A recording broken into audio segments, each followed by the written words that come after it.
সম্মানিত বন্ধুগণ, আসসালামু আলাইকুম। দূরে কাছে দেশে অথবা সে বাইরে থেকে প্রাণপ্রিয় বন্ধুরা ঠিক এই মুহূর্তে যে যেখান থেকে বাস্তব জীবনের গল্প শোনার জন্য আমার সাথে জয়েন করেছেন আমি আপন। আর যে আপন জীবনের গল্পের 1426তম পর্বে আপনাকে প্রতিদিনের মতো স্বাগতম জানাচ্ছি। বন্ধুগণ, আজ আমি আপনাকে শোনাবো বন্দনগরী চট্টগ্রামের ভাই মোহাম্মদ আবির হোসেনের জীবনের, প্রবাসী আবিরের জীবনের কলিজা কাঁপানো এক মর্মান্তিক বাস্তব জীবন কাহিনী। বন্ধুগণ, আজকের গল্পের টাইটেল কেন সৎমাকে বিয়ে করতে বাধ্য হলেন প্রবাসী, এক মর্মান্তিক বাস্তব জীবনের গল্প। ও আমার বন্ধুরা, আমার প্রিয় সাবস্ক্রাইবাররা, আপনার পেটে ভাত আছে কি নাই, আপনি ঠিক কতদিন না খেয়ে আছেন, এইটা সমাজের মানুষ দেখবে না। কিন্তু আপনি আজকে একটা ছোট্ট অপরাধ করেন, দেখবেন কালকে সকালে আপনার বাড়ির উঠানে আপনি মানুষ জায়গা দিতে পারবেন না। তারা কেন আসছে জানেন? আপনার এই অপরাধের বিচার করার জন্য। এটাই হচ্ছে আমাদের নোংরা সমাজ। আর সামাজিক ব্যবস্থা কতটা নোংরা হয়, কতটা বাজে হয়, আপনি আজকে চট্টগ্রামের ভাই প্রবাসীর আবিরের গল্পটা শুনলে রীতিমতো অবাক হয়ে যাবেন। সবাইকে অনুরোধ করব, আবিরের গল্পটা সবাই শুনবেন। সবাইকে একটা সুখ সংবাদ দিচ্ছি, একটা ভালো খবর দিচ্ছি। আপনাদের প্রত্যেকের দোয়ায়, আপনাদের সহযোগিতায় আলহামদুলিল্লাহ আমার ট্রাভেলিং উইথ আপন ব্লগের সর্বশেষ ভিডিওটা কাশ্মীরের আইসমোকান দরগার, সেই পবিত্র দরগায় সালমান খানের সুপারহিট মুভি বাজরাঙ্গি ভাইজানের ইমোশনালের আবেগের পছন্দের জায়গার সেই ভিডিওটা ভাইরাল হয়ে গেছে। ইতিমধ্যে অসংখ্য মানুষ ভিডিওটা দেখেছে। আপনারা যারা এখনও দেখেননি বা যারা দেখেছেন তারা পুনরায় চাইলে আবারও দেখে নিতে পারেন এই আই বাটনে ক্লিক করে, অথবা এই ভিডিও ডিসক্রিপশনে গিয়ে। এমন পবিত্র জায়গা নিজের চোখকে দেখিয়ে চোখে একটু শান্তি নিয়ে ঘুমাতে যাবেন সবাই। ভিডিওটা কেউ মিস করবেন না। এবং আজকের গল্প শুনে আবিরকে প্রত্যেকে আপনাদের নিজের মতো করে একটা মন্তব্য কমেন্ট বক্সে লিখবেন। ধন্যবাদ সবাইকে। সুপ্রিয় বন্ধুগণ, আসসালামু আলাইকুম। আমার নাম মোহাম্মদ আবির হোসেন। আমার বাড়ি বন্দনগরী চট্টগ্রাম বিভাগে। বন্ধুরা, আমি আমার জীবনের গল্পটা শুরু করার শুরুতে আপনাদেরকে আমার পরিবারের সম্পর্কে জানিয়ে রাখি। আমার পরিবারে আমি আছি, আমার বাবা আছে, মা আছে, এছাড়া রয়েছে আমার দাদা দাদি সহ আমার বড় 3টা বোন। আমরা টোটাল 3 বোন 1 ভাই। আমাদের পরিবারটা চট্টগ্রামের শহরের অনেক দূরের কোনো এক অজপাড়া গাঁয়ের এক নিম্নবিত্ত পরিবার। আমার বাবা পেশায় ছিলেন একজন কৃষক। যদিও আমার বাবা আগে চট্টগ্রামের পাটকলে চাকরি করতেন। সেখানে সেই সময়টাতে আমাদের পরিবারটা মোটামুটি এখনকার থেকে অনেক ভালোই চলতো। কিন্তু পাটকলে দীর্ঘদিন আমার বাবা কাজ করতে পারেনি। কিছুদিন কাজ করার পরে আমার বাবার পেটের মধ্যে ব্যথা অনুভব করতে শুরু করে এবং সেখান থেকে আমার বাবার ছোটোখাটো একটা অপারেশন হয়। আর সবচেয়ে বড় ভুল হয় ওই অপারেশন করতে গিয়ে ডাক্তারই আমার বাবার ভুল অপারেশন করে। সেখান থেকে আমার বাবার 1 পা মানে টোটালি চলাফেরা করতো না। 1 পা মোটামুটি একটু বাঁকা হয়ে যায় এবং এরপরে আমার বাবার ওই পাটকলের চাকরিটা চলে যায়। পাটকলের চাকরি চলে যাওয়ার পরেই আমার বাবা তখন একেবারে ভেঙে পড়ে। সংসার তখন না চলার মতোই অবস্থা। এতগুলো বড় বোন আছে, মানে কিভাবে পরিবার চলবে তখন বুঝতে পারতেছিলাম না। এরপরও বাবা গ্রামে এসে টুকিটাকি শাকসবজির চাষাবাদ করতে শুরু করতো। আল্লাহর অশেষ মেহেরবানিতে আমার আব্বার হাতে জোশ চলে আসে। আব্বার সবজি চাষ করলে সেখানে অনেক বেশি ভালো ফলন পাওয়া যেত।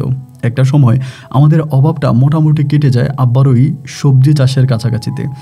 মোটামুটি আব্বার সবজি চাষ করতো, আমি আব্বাকে সাহায্য সহযোগিতা করতাম। এবং বিশেষ করে রাতের বেলায় আমার বড় বোনেরা তো সবাই তখন মোটামুটি ইয়াং ছিলেন। আমার সব বড় বোনেরাই রাতের বেলায় গিয়ে আব্বার জমিতে কাজ করতো। চাঁদের আলোতে শীতের রাতে আমার বোনেরা আব্বার সাথে জমিতে গিয়ে কাজ করতো, যার জন্য দেখা যায় যে বাইরের কোনো লোক আমাদের রাখা লাগতো না। আব্বার ওই জমিতে আমার বোনেরা আর আমি বাবা মিলে কাজ করলেই মোটামুটি আমাদের খুব ভালো ফলন পাওয়া যেত। এই করতে করতে আমি মোটামুটি তখন বড় হচ্ছিলাম। আমার বোনগুলো দেখতে শুনতে খুব বেশি একটা খারাপ ছিল না, চেহারা মাশাআল্লাহ ভালোই ছিল, যার কারণে আমার 2টা বোনের বিয়ে তখন হয়ে যায়। 2 বোনের বিয়ে হয়ে যায়। আমার বয়স তখন আনুমানিক প্রায় 14 থেকে 15 বছরের কাছাকাছি। ওই মুহূর্তটাতে আমি সম্পূর্ণ রকমের বেকার। আমি কৃষিকাজ করি ঠিক আছে, কিন্তু আমি ওই কৃষিকাজ ওভাবে করতে পারি না। আমি ছোটোবেলা থেকে অনেকটা ফর্সা ছিলাম, অনেক বেশি সুন্দর ছিলাম। রোদে বেশিক্ষণ থাকলে আমার স্কিনে মানে আমার মুখের মধ্যে ব্যথা শুরু করতো, আমি একদম লাল হয়ে যেতাম। তা আমি কৃষিকাজ ওভাবে করতে পারি নাই। তো এরকম করতে করতে আমার বাবা তখন আমার জন্য একটা চাকরি ঠিক করে। মহেশখালী বলে একটা জায়গা আছে অনেক দূরে। আমার আব্বা তখন ওখানে আমার জন্য একটা চাকরি ঠিক করে, ওইখানে কার সাথে কথা বলে একটা চাকরি ঠিক করে। তো আমি তখন ওই চাকরিতে যাই। চাকরিতে যাওয়ার পর দেখি এটা একটা মানে আপনার রাবারের ফ্যাক্টরি, অনেক বড় একটা রাবারের ফ্যাক্টরি, মানে জুতা তৈরি করা হয় ওখানে আর কি। তা আমি তখন ওই ফ্যাক্টরিতে চাকরি নেই। তো ফ্যাক্টরিতে চাকরি করতেছি, এভাবে ভালো টাকা ইনকাম করতাম, মাসে মাসে বাড়িতে আসতাম, আব্বা আম্মারে দেখতাম, যাইতাম। এই করতে করতে আমার সবগুলো বোনের বিয়ে হয়ে যায়, শুধু আমার একেবারে বড় যে বোনটা আছে, সবার ছোট যেটা আছে, ওইটার বিয়ে হয় না। ওইটা আম্মুর সাথেই আছে এবং আব্বু চিন্তা করতেছে যে ওইটাকে ঘর জামাই বিয়ে দিবে, মানে আমাদের বাড়ির মধ্যে কোথাও বিয়ে দিবে। এই করে আমার বয়স তখন 17 কি 18 কাছাকাছি। ওই মুহূর্তে আমার এক দুঃসম্পর্কের কাকা হয় আমাদের বাড়িতেই। কিছু বাড়ির কাকারা থাকে না যে পাড়াতো কাকা, এরকম আমার এক পাড়াতো কাকা, যার নাম হচ্ছে খালেক কাকা। তো তখন আমি মোবাইল চালাইতাম, তাই খালেক কাকা দেশে আসার পরে আমার ফোন করছে, আমার পরিবারের কাছ থেকে মোবাইল নাম্বার নিয়ে ফোন দিছে।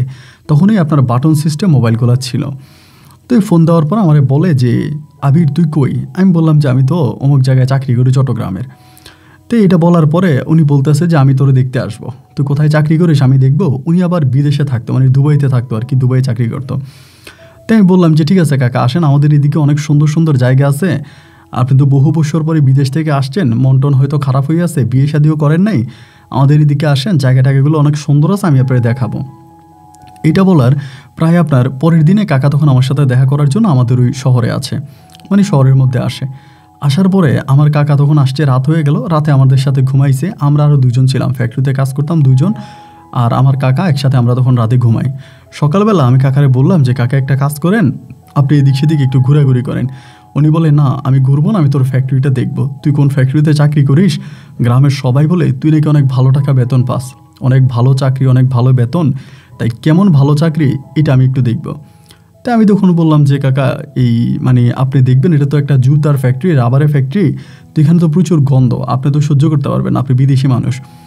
উনি আমারে বলে প্রবাসে আমরা এর থেকেও বেশি কষ্ট করছি, প্রবাসে আমরা যে পরিমাণের কষ্ট করছি এটা অতুলনীয়, মানে এটা বলা যাবে না। দেশে এত মানে দেশের অনেক আরাম, বিদেশে অনেক কষ্ট করে আসছি, তা আমি যেতে পারবো। আমি বললাম তো ঠিক আছে, যদি আপনি বলেন যে আপনি যাইতে পারবেন তাহলে চলেন। তাই সকালবেলা আমি তখন কাকারি নিয়ে জুতার ফ্যাক্টরিতে গেলাম। তো এই ফ্যাক্টরিতে যাওয়ার পরে তো কাকা আমার সাথে সারাদিন ফ্যাক্টরিতে ঘুরছে টুরছে, আড্ডাবাজি করছে। বিকেলের মধ্যে কাকা তখন চলে আসছে, মানে দুপুরের পরে কাকা চলে আসছে। আমি রাত্রে 8টার দিকে ফ্যাক্টরি ছুটি হলো, 8টার দিকে ফ্যাক্টরি ছুটি হওয়ার পরে বাসায় আসছি। আসার পরে দেখলাম কাকা ব্যাগ ট্যাগ রেডি করে ফেলছে। তো আজকে রাতের বাসেই উনি চলে যাবে, মানে আমাদের গ্রামে চলে যাবে। তাই আমি বললাম যে আপনি এত দূর থেকে আসছেন, এত কষ্ট করে আসছেন, এখন 2-1টা দিন থাকেন, একটু ঘুরেন, এখনই হঠাৎ করে চলে যাবেন? বলে না আমি চলে যাব, আমার বাড়িতে কাজ আছে। তো কী কাজ হঠাৎ করে হলো আমি জানি না, উনি চলে গেছে। রাতের বেলায় তো উনি চলে গেল, চলে যাওয়ার পরে হইলো কি, মানে যেদিন রাতে চলে গেছে আর পরের দিন আমার ফোন দিছে বাড়িতে যাওয়ার জন্য। আমার ফোন দিয়ে বলতেছে তুই বাড়িতে আয়, তোর সাথে আমার জরুরি বাড়িতে কথা আছে, মানে যেদিন রাতে গেল এর পরের দিনে। আমি বললাম যে কাকা এটা আপনি কী বলেন, আমি এখানে কাজ করি, এখন হঠাৎ করে আপনি বললেই তো আর আমি ছুটি পাবো না, আমার তো এখানে একটা প্রতিবাধ্যকতা আছে, আমি তো আমার মালিকের কাছ থেকে ছুটি নিতে হবে, আর ছুটি তো সাথে সাথে চাইলে পাওয়া যায় না, ওনাকে আগ থেকে ছুটির জন্য অ্যাপ্লিকেশন করা লাগে, দরখাস্ত করা লাগে, এবং এরপরে হচ্ছে উনি ছুটি দেবে। কাকা আমারে বলতেছে তুই তাড়াতাড়ি বাড়িতে আয়, তোর সাথে আমার জরুরি কথা আছে। তাই আমি বললাম যে আরে জরুরি কথা, কী কথা? আমি ভাবলাম যে আমার ছোটো বোনের আবার কোনো মানে আমার বড়াপুর কোনো সমস্যা হলো কি না, এই জন্য ডাকতেছে কিনা। তাই আমি বললাম যে আমার বোনের বা আমার পারিবারিক কোনো সমস্যা। উনি বলে না পারিবারিক কোনো সমস্যা না, আমার ব্যক্তিগত একটা সমস্যা, যার কারণে তোর খুব দরকার, তুই তাড়াতাড়ি আয়। আমি বললাম আচ্ছা ঠিক আছে কাকা, আপনি টেনশন নিয়েন না, আমি খুব দ্রুতই যাওয়ার চেষ্টা করতেছি, আমি যাব। তাই কী হয়েছে আপনি আমার এটা একটু বলেন, যদি বলেন তাহলে আমি খুশি হব। সারাটা দিন আমার ঘুরাইলো, উনি বললো না। রাতের বেলায় এই রাত 1টা বাজে ফোন দিয়া বগর করতেছে, বকবক করেই যাচ্ছে। আমি বললাম যে আপনি যে রাতের বেলা আমাকে ডিস্টার্ব করতেছেন, আমার তো সকালবেলা কাজ আছে, আপনি আমার মূল কথাটা বলে ফেলেন। এখন উনি আমার বলতেছে আমার ফ্যাক্টরিতে এক মেয়ে নাকি দেখছে, ওই মেয়ের ওনার ভাল লাগছে। তাই আমি বললাম আপনি আমার ফ্যাক্টরিতে কোনো মেয়ে দেখছেন, ওই মেয়ের আপনার ভাল লাগছে, মেয়ের নাম কি? আবার ওই সময় আমাদের ওরকম বুকের মধ্যে নাম লেখা থাকতো আর কি, ফ্যাক্টরিতে বুকের মধ্যে যাকে নাম লেখা থাকতো, তো ওই মেয়ের নাম বলে ঝর্ণা। তা ঝর্ণা বলার পরেই আমি তখন মানে চিন্তা করলাম যে আমাদের ফ্যাক্টরিতে একটা মেয়ে আছে ঝর্ণা, ওই অনেকটা সুন্দরী, মানে খুবই সুন্দরী, হ্যাংলা পাতলা লম্বা পশা, অনেক সুন্দর। তো ঝর্ণার কথা বলাতে আমি তখন বললাম যে কাকা এটা বাদ দেন, মেয়েটা ভালো না। এখন কাকা আমারে বলতেছে যে মেয়ে ভালো না মানে আমার এই মেয়ে লাগবে, আমি মেয়ের বিয়ে করব, মেয়ে আমার পছন্দ হয়েছে। তা আমি যতটুকু জানি ঝর্ণা কিন্তু আসলেই ভালো না, মানে আমাদের ফ্যাক্টরির অনেকের সাথে অবৈধ সম্পর্ক আছে, এবং এছাড়া ঝর্ণা এর আগে হচ্ছে একটা ছেলের সাথে পালায়ে গেছিলো, আমাদের ফ্যাক্টরির একটা ছেলের সাথে পালাইয়া যায়, এবং 2 মাস পর্যন্ত ছেলের সাথে পালিয়ে থাকে। 2 মাস পর ওই ছেলে কই জানি চলে যায়, ঝর্ণা আবারও সে ফ্যাক্টরিতে চাকরি নেয়। তো এইরকম একটা বাজে চরিত্রের মেয়েকে তো আমি আর কাকার কাছে বিয়ে দিতে পারি না। তো এই কাকা যেহেতু আমাদের বাড়ির মানুষ, আমি বললাম যে না কাকা এটা সম্ভব না, আচ্ছা ঠিক আছে আমি কালকে আপনার সাথে কথা বলবো, এইটা বলে তখন লাইনটা কেটে দিলাম। পরের দিন আমি তখন গেলাম হচ্ছে ফ্যাক্টরিতে, মানে আল্লাহর কি হুকুম আর কি, মানে আল্লাহর কি হুকুম তা আল্লাহ মানে আমি বলতে পারি না। এরপরের দিন দুপুরবেলা হইল কি, হঠাৎ করে ঝর্ণা, এমনি ঝর্ণা আমার ফ্রেন্ড আর কি, আমরা যেই একই কারখানায় কাজ করি, ওর সাথে আমার একটা ভালো সম্পর্ক, বন্ধুত্বপূর্ণ একটা ভালো সম্পর্ক। ও তখন করলো কি, টিফিন বক্সে করে আমার জন্য অনেকগুলো খাবার নিয়ে আসছে, মানে খাবার বলতে পিঠা বানাইছে, আরও কী কী জানি আছে, ওগুলো আমার দিয়া বলতেছে যাবি তোর লাগিয়ে খাবার আনছি আয় খাবি। তো হঠাৎ করে ও কিন্তু কোনোদিন আমার কোনোদিন খাবার টাবার দেয় নাই, মানে জীবনেও কিন্তু এরকম খাবার আনে নাই। তা আজকে হঠাৎ করে ও কেন আমার জন্য খাবার নিয়ে আসলো ভাই, এর কোনো ব্যাখ্যা আমার কাছে নেই, মানে আমি জানি না। পরে আমি বললাম যে ঝর্ণা কী ব্যাপার, তুমি হঠাৎ করে আমার জন্য খাবার নিয়ে আসলা, মানে কারণটা কি তা তো আমার বলবা। পরে বলতেছে কোনো কারণ নাই, ইচ্ছে হলো তোরা খাওয়াবো তাই নিয়ে আসছি, কেন কোনো সমস্যা আছে? আমি বললাম না সমস্যা থাকবে কেন, কোনো সমস্যা নেই। তো খাইতে খাইতে ওরা আমি দুষ্টামি করে বললাম ঝর্ণা তোর জন্য তো একটা ভালো বিয়ের প্রস্তাব আসছে, এখন তুই বিয়ে করবি? ও আমারে বলে আমার জীবনটা তো নষ্ট হয়ে গেল, আমার জীবনের কি আর কিছু বাকি আছে, তা আমারে কে বিয়ে করবে? এই কথা বলতে বলতে আমি বললাম তোর জীবন নষ্ট মানে তোর যে সুন্দর চেহারা, তুই চাইলেই তো যে কোনো মানুষের বিয়ে করতে পারিস।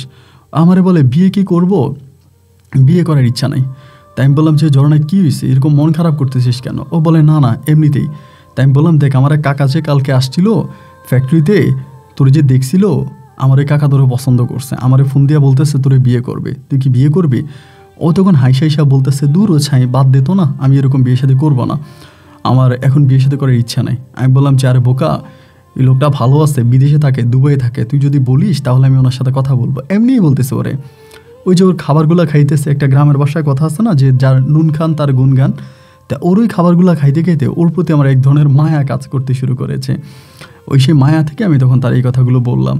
দেন সে আমারে বলতেছে যে না আমি এই মুহূর্তে বিয়ে করার কোনো পরিকল্পনা নাই, আর আমি আপাতত বিয়ে করতেও চাই না, যেভাবে আর সেভাবেই থাকতে চাই, মাথায় আর কোনো বাড়তি ঝামেলা নিতে চাই না। তো এইটা বলে কাকা তখন মানে এটা বলে ওর সাথে আমার কথা শেষ। তো ওই দিন আমার রাতে কাকা আমারে বারবার ফোন দিতেছে, মানে খুব জ্বালাইতেছে। ওই রাতটা গেল, এরপরে আরও 2 দিন কেটে গেল। এই 2 দিনেও কিন্তু কাকা আমারে ফোন দিয়ে বিরক্ত করতেছে, মেয়ের সাথে প্রেম করবে, মেয়েরে বিয়ে করবে, মেয়ের ফোন নাম্বার দেওয়ার জন্য। তো মেয়ে যেহেতু আমার সাথে কাজ করে, আমি এই মেয়ের সম্বন্ধে খারাপ কিছু কিন্তু কাকারে বলি নাই। উনি বিরক্ত করতেছে, আমি সহ্য করতেছি, বাট মেয়ের যে আগে এরকম বাজে কোনো সম্পর্ক বা এগুলা এইসব কোনো কিছু আমি কাকার কাছে বলি নাই। এর 2 দিন পরেই একদিন সুন্দর সময়, মানে আমাদের মানে ফ্যাক্টরি ছুটি হয়ে যাবে, ওই সময় ঝর্ণা আমারে বলতেছে জাবির আজকে আমাদের বাসায় রাতের বেলায় তুই খাবার খাইস, তোর দাওয়াত।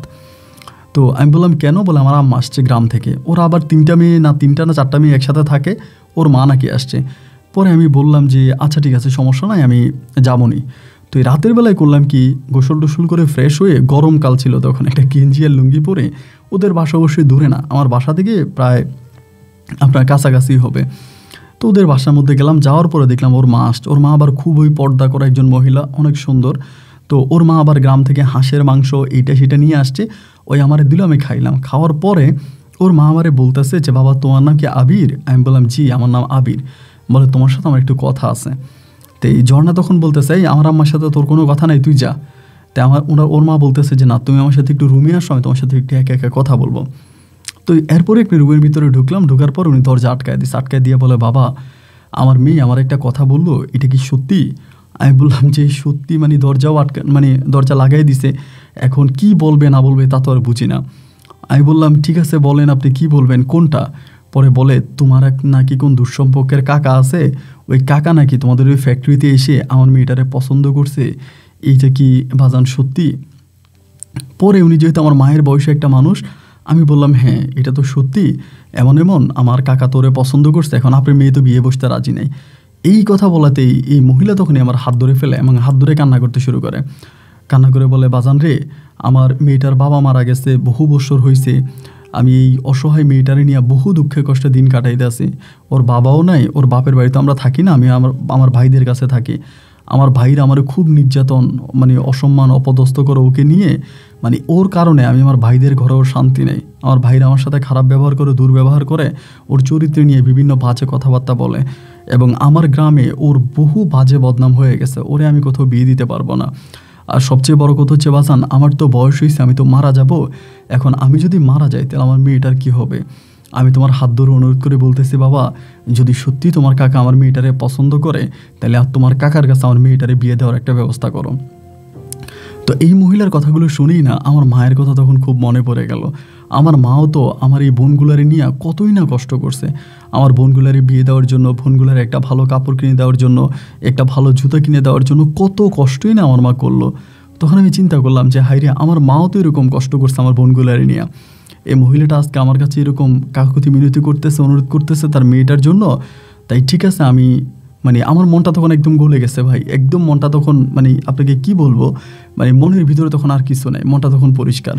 আমি তখন বললাম যে আচ্ছা ঠিক আছে, সমস্যা নাই, আপনি এটা নিয়ে চিন্তা করেন না, আমি এটা একটা ব্যবস্থা করে দিব, আজকের মধ্যেই ব্যবস্থা করব। বলে আচ্ছা ঠিক আছে। আমি বললাম যে তাহলে আমি একটু জর্নার সাথে ভালো করে কথা বলি। উনি বলে জর্নার সাথে, আমি জর্নার সাথে তুমি আমার সামনেই কথা বলো। তো উনি তখন ঝর্ণারে ডাক দিয়ে আনছে, ওর মায়ে ঝর্ণারে ডাক দিয়ে আনছে। আনার পরে ঝর্ণারে আমি বললাম যে তোমার আম্মা কি বলছে তুমি জানো? ও বলে জানি, আমার আম্মা যেগুলো বলছে এগুলো কথা না, তুমি খাওয়া দাওয়া করছো, এবার তুমি যাও, আমারে বলতেছে। ওর মা তখন হু হু করে কান্না করতে শুরু করছে এবং কান্না করে ঝর্ণার হাত ধরে বলতেছে, মারে তুই এরকম পাগলামি করিস না, আমি যদি মরার আগে তোর বিয়েটা দেখে যেতে পারি, তোর একটা ভালো সংসারে দিয়ে যেতে পারি রে মা, আমার জীবনটা ধন্য হবে রে মা, তুই আর মানা করিস না রে মা, তুই আবির যেখানে বলে এখানে তুই বিয়ে বস, আবিরের কথা তুই পেলিস না, আবির অবশ্যই ভালো একটা ছিল, তোর জন্য একটা ভালো বিয়ের প্রস্তাব নিয়ে আসছে। তো এগুলো বলার পরে আমি তখন বললাম, ঝর্ণা দেখ আমার কাকা, ঝর্ণা তখন একটু চুপ হয়ে গেল এবং চুপ হওয়ার পরে আমি বললাম যে দেখ আমার কাকা খুব ভালো মানুষ এবং আমাদের এলাকাতে আমার কাকার অনেক জায়গায় সম্পত্তি এবং তারা এক কথায় আমাদের থেকে অনেক বড় লোক, আমাদেরকে 100 বার কিনতে পারবে। সত্যি কথা বলতে গেলে ওনাদের ঘরের খাবার খেয়েই কিন্তু আমি ছোটোবেলায় বড় হয়েছি। তো এখন তুই অতীতে যা করছিস, যেগুলোই করছিস, এই সমস্ত কিছু নাইলে আমি কারো কাছে বললাম না, আমার কাকার কাছেও বললাম না, বা এগুলো আমি কারো কাছে জানাইলাম না। কিন্তু অদূর ভবিষ্যতে তোরা অনেক ভালো থাকতে হবে।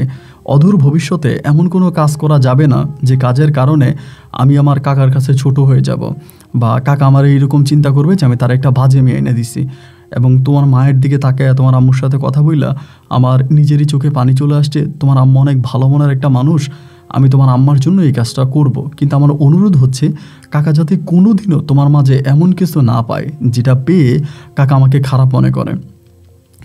ও তখন আমাকে বলে যে না, আমি কি এমন করলাম, আমি তো কিছুই করি না, আমার জীবনে যা হয়েছে সবই তো প্রতারণা, আমাকে ধোকা দিছে, আমার সাথে বেইমানি করছে, আমার সাথে চিটিং করছে, এই সমস্ত কিছুর জন্য তার আমি দেয় না। আমি তখন বললাম যে দেখো তোমার সাথে কি হয়েছে না হয়েছে এগুলো তার আমি জানি না, আর এসব বিষয় আমি জানতেও চাই না। আমি শুধু তোমাকে অনুরোধ করব যে আমার কাকা যাতে কোনো দিনও মনে কষ্ট না পায়, তুমি যদি সব কিছু ঠিক থাকে তাহলে আমি আমার কাকার সাথে তোমার বিয়ে দিব। ওই তখন চুপ করে আসে এবং ওর মার দিকে তাকেও তখন রাজি হলো। হওয়ার পরেই আমি তখন আর ওর বিষয়ে কোনো কিছু বললাম না, বইলা এবারে কাকা তো আমাকে ফোন দিতেই আসে ওর বিষয়ে। আমি তখন কাকারে বললাম যে কাকা ঠিক আছে, আমি বাড়িতে আসি, বাড়িতে এসে কথা বলবো। পরে বাড়িতে যাই, এদিক দিয়ে কিন্তু আমি আবার ঝর্ণার আম্মুর নাম্বারও নিয়ে যাই এবং বাড়িতে যাই। বাড়িতে যাওয়ার পরে কাকারে বললাম যে কাকা তুমি কি আসলেই সংসার করবা, মেয়েরে পছন্দ করছো? বলে আমি এই মেয়ে না হইলে আমি আর কাউরে বিয়ে করব না, আমি এই মেয়েরই দেখছি এবং এই মেয়ের কথা আমি বাড়িতে এসে তোর দাদা দাদিরে বলছি, তুই তাদেরকে জিজ্ঞেস করতে পারিস, এবং মেয়ে আমার খুব পছন্দ হয়েছে, জীবনে যদি আমি বিয়ে করি তাহলে এই মেয়েকেই বিয়ে করব এবং আমি এই মেয়ের সাথেই সংসার করব, আমার লাইফে আর কোনো কিছুর প্রয়োজন নাই। তো উনি যেহেতু এরকমই পাগলামি করতেছে, এই মেয়ে ছাড়া উনি আর কিছুই বোঝে না, উনি বিয়ে করলে এই মেয়েকেই করবে এবং সংসার করলে এই মেয়ের সাথেই করবে। তো এবং যখন এরকমই করতেছে আমি তখন বললাম আচ্ছা ঠিক আছে, সমস্যা নাই, তাহলে আমি মেয়ের আম্মার সাথে আপনাকে কথা বলাই দিই। পরে মেয়ের আম্মার নাম্বার দিলাম, মেয়ের আম্মার সাথে কাকা কথাবার্তা বললো এবং তারাই তখন পারিবারিকভাবে বিয়ের কথাবার্তা মোটামুটি ফাইনাল করে ফেললো। এর কাকার বাবা মা আমার জিজ্ঞেস করলো যে মেয়ে কেমন, আমি বলছি মেয়ে ভালো। তাই ওনারা যখন আবার কাকার কিন্তু আবার ভাই বোন নাই, উনি এক বাপের এক ছেলেই, তাদের অগাধ জায়গায় সম্পত্তি আছে, বড়লোক, তো তারা কিন্তু আমার কথাই মেনে নিচ্ছে। আমি যেরকম বলছি মেয়েটা ভালো, মেয়ের ফ্যামিলি ব্যাকগ্রাউন্ড ভালো এবং মেয়ে তার নানার বাড়িতে থাকে, তার বাবা নাই, যেমনি বলছি এমনি তারা একদম মাইনা, তারা আর ওভাবে শুধু মেয়েটা দেখে আসছে, গিয়ে শুধু একদিন মেয়েটা দেখে আসছে, মেয়ের ব্যাকগ্রাউন্ড কোনো কিছু খোঁজে নাই, কোনো কিছু যাচাই বাছাই না করেই একেবারে আমার উপরে তোয়াক্কা রেখে তখন ওই ঝর্ণারে বিয়ে করে আমাদের বাড়িতে নিয়ে আসে। তো ঝর্ণারে বিয়ে করে যখন বাড়িতে নিয়ে আসে, তো বাড়িতে যখন ঝর্ণা চলে আসে, আমি তো তখন ওই কারখানায় চাকরি করি, ফ্যাক্টরিতে চাকরি করি। তো এরকম করতে করতে কাকা তখন দেশে থাকলো অনেক দিন পর্যন্ত। দেশে থাকার পরে কাকা বিদেশে চলে গেছে। কাকা বিদেশ চলে যাওয়ার পরে এবার ঝর্ণা আমারে ফোন দিত প্রতিদিন, কারণ ঝর্ণা তো আমারই চিন্তা, আমাদের মহল্লায় আমার ছাড়া তার কাউরই চিন্তা না। ওই তখন আমারে বলে দেখ এই মহল্লায় আমার ভালো লাগে না, আমি একা একা পড়ে থাকি, আমার বিরক্ত লাগে, খারাপ লাগে, একটা কাজ কর, তুই ওখান থেকে চলে আয়। আমি তখন বললাম এখানে চাকরি করি, 2 টাকা ইনকাম করি, এই দিয়ে আমার পরিবার চলে। তা আমি যদি এখান থেকে চলে যাই তাহলে আমার মা বাবা আমার ভাই বোন খাবে কি? আমার তো রাস্তায় বসতে হবে। ও তখন বলে যে না তুই চলে আয়, যদি তুই চলে আসিস আমি তোর জন্য একটা ব্যবস্থা করতে পারি। আমি বললাম যে ওর বিয়ে হয়েছে কিন্তু তখন প্রায় 7-8 মাসের মতো হয়ে গেছে, ওর কিন্তু বাচ্চা কাচ্চা হয়নি, তখন পর্যন্ত কোনো বেবি হয় নাই। তো ও আমারে বলে তোর জন্য আমি একটা ব্যবস্থা করবো, তুই বাড়িতে চলে আয়। পরে আমি বললাম যে তুই আমার জন্য কী ব্যবস্থা করবে, যে আমি বাড়িতে আসার জন্য বলতেছি সেরকম করে। মানে আমার কাকারে বিয়ে করার পরও কিন্তু আমি তার সাথে ওই তুই তাই সম্পর্ক হয়, যেহেতু আমরা একই ফ্যাক্টরিতে চাকরি করতাম, দুজনেই ভালো বন্ধু ছিলাম। তখন আমি তুই করেই সম্বোধন করতাম। আমারে বলে তুই বাড়িতে আয়, আসলে পরে আমি তোরে কিছু পুঁজি দিব, এগুলো দিয়ে তুই ব্যবসা করবি। পরে আমি বললাম যে তুই আমারে পুঁজি দিবি, ওই পুঁজি দিয়ে আমি ব্যবসা করব, মানে আমি বুঝলাম না। ও তখন আমাকে ডিরেক্টলি বলে আমি তোরে 2টা গরু কিনে দিব, তোরে 2টা গরুর মানে গরু কিনে দিব, ওই যেই টাকাটা দিয়ে গরু কিনে দিব টাকাটা কিন্তু আমার গচ্ছিত থাকবে, তুই শুধু গরুর দুধগুলো বিক্রি করবি, আমার গরু পরে বিক্রি করে আমার টাকা দিয়ে দিবি, যদি তুই রাজি থাকিস তাহলে তুই বাড়িতে চলে আয়। তো তখন আমি চিন্তা করলাম আমার আব্বা তখনও কৃষিকাজ করে, তাই আমারও আর আসলে না ও মানে ভাল লাগতেছিল না। অনেক দূরে বহু বৎসর, আজকে প্রায় 5 বৎসরের মতো বাড়ির বাইরে ওই ফ্যাক্টরিতে চাকরি করি, মনও টিকে না, ভালোও লাগে না।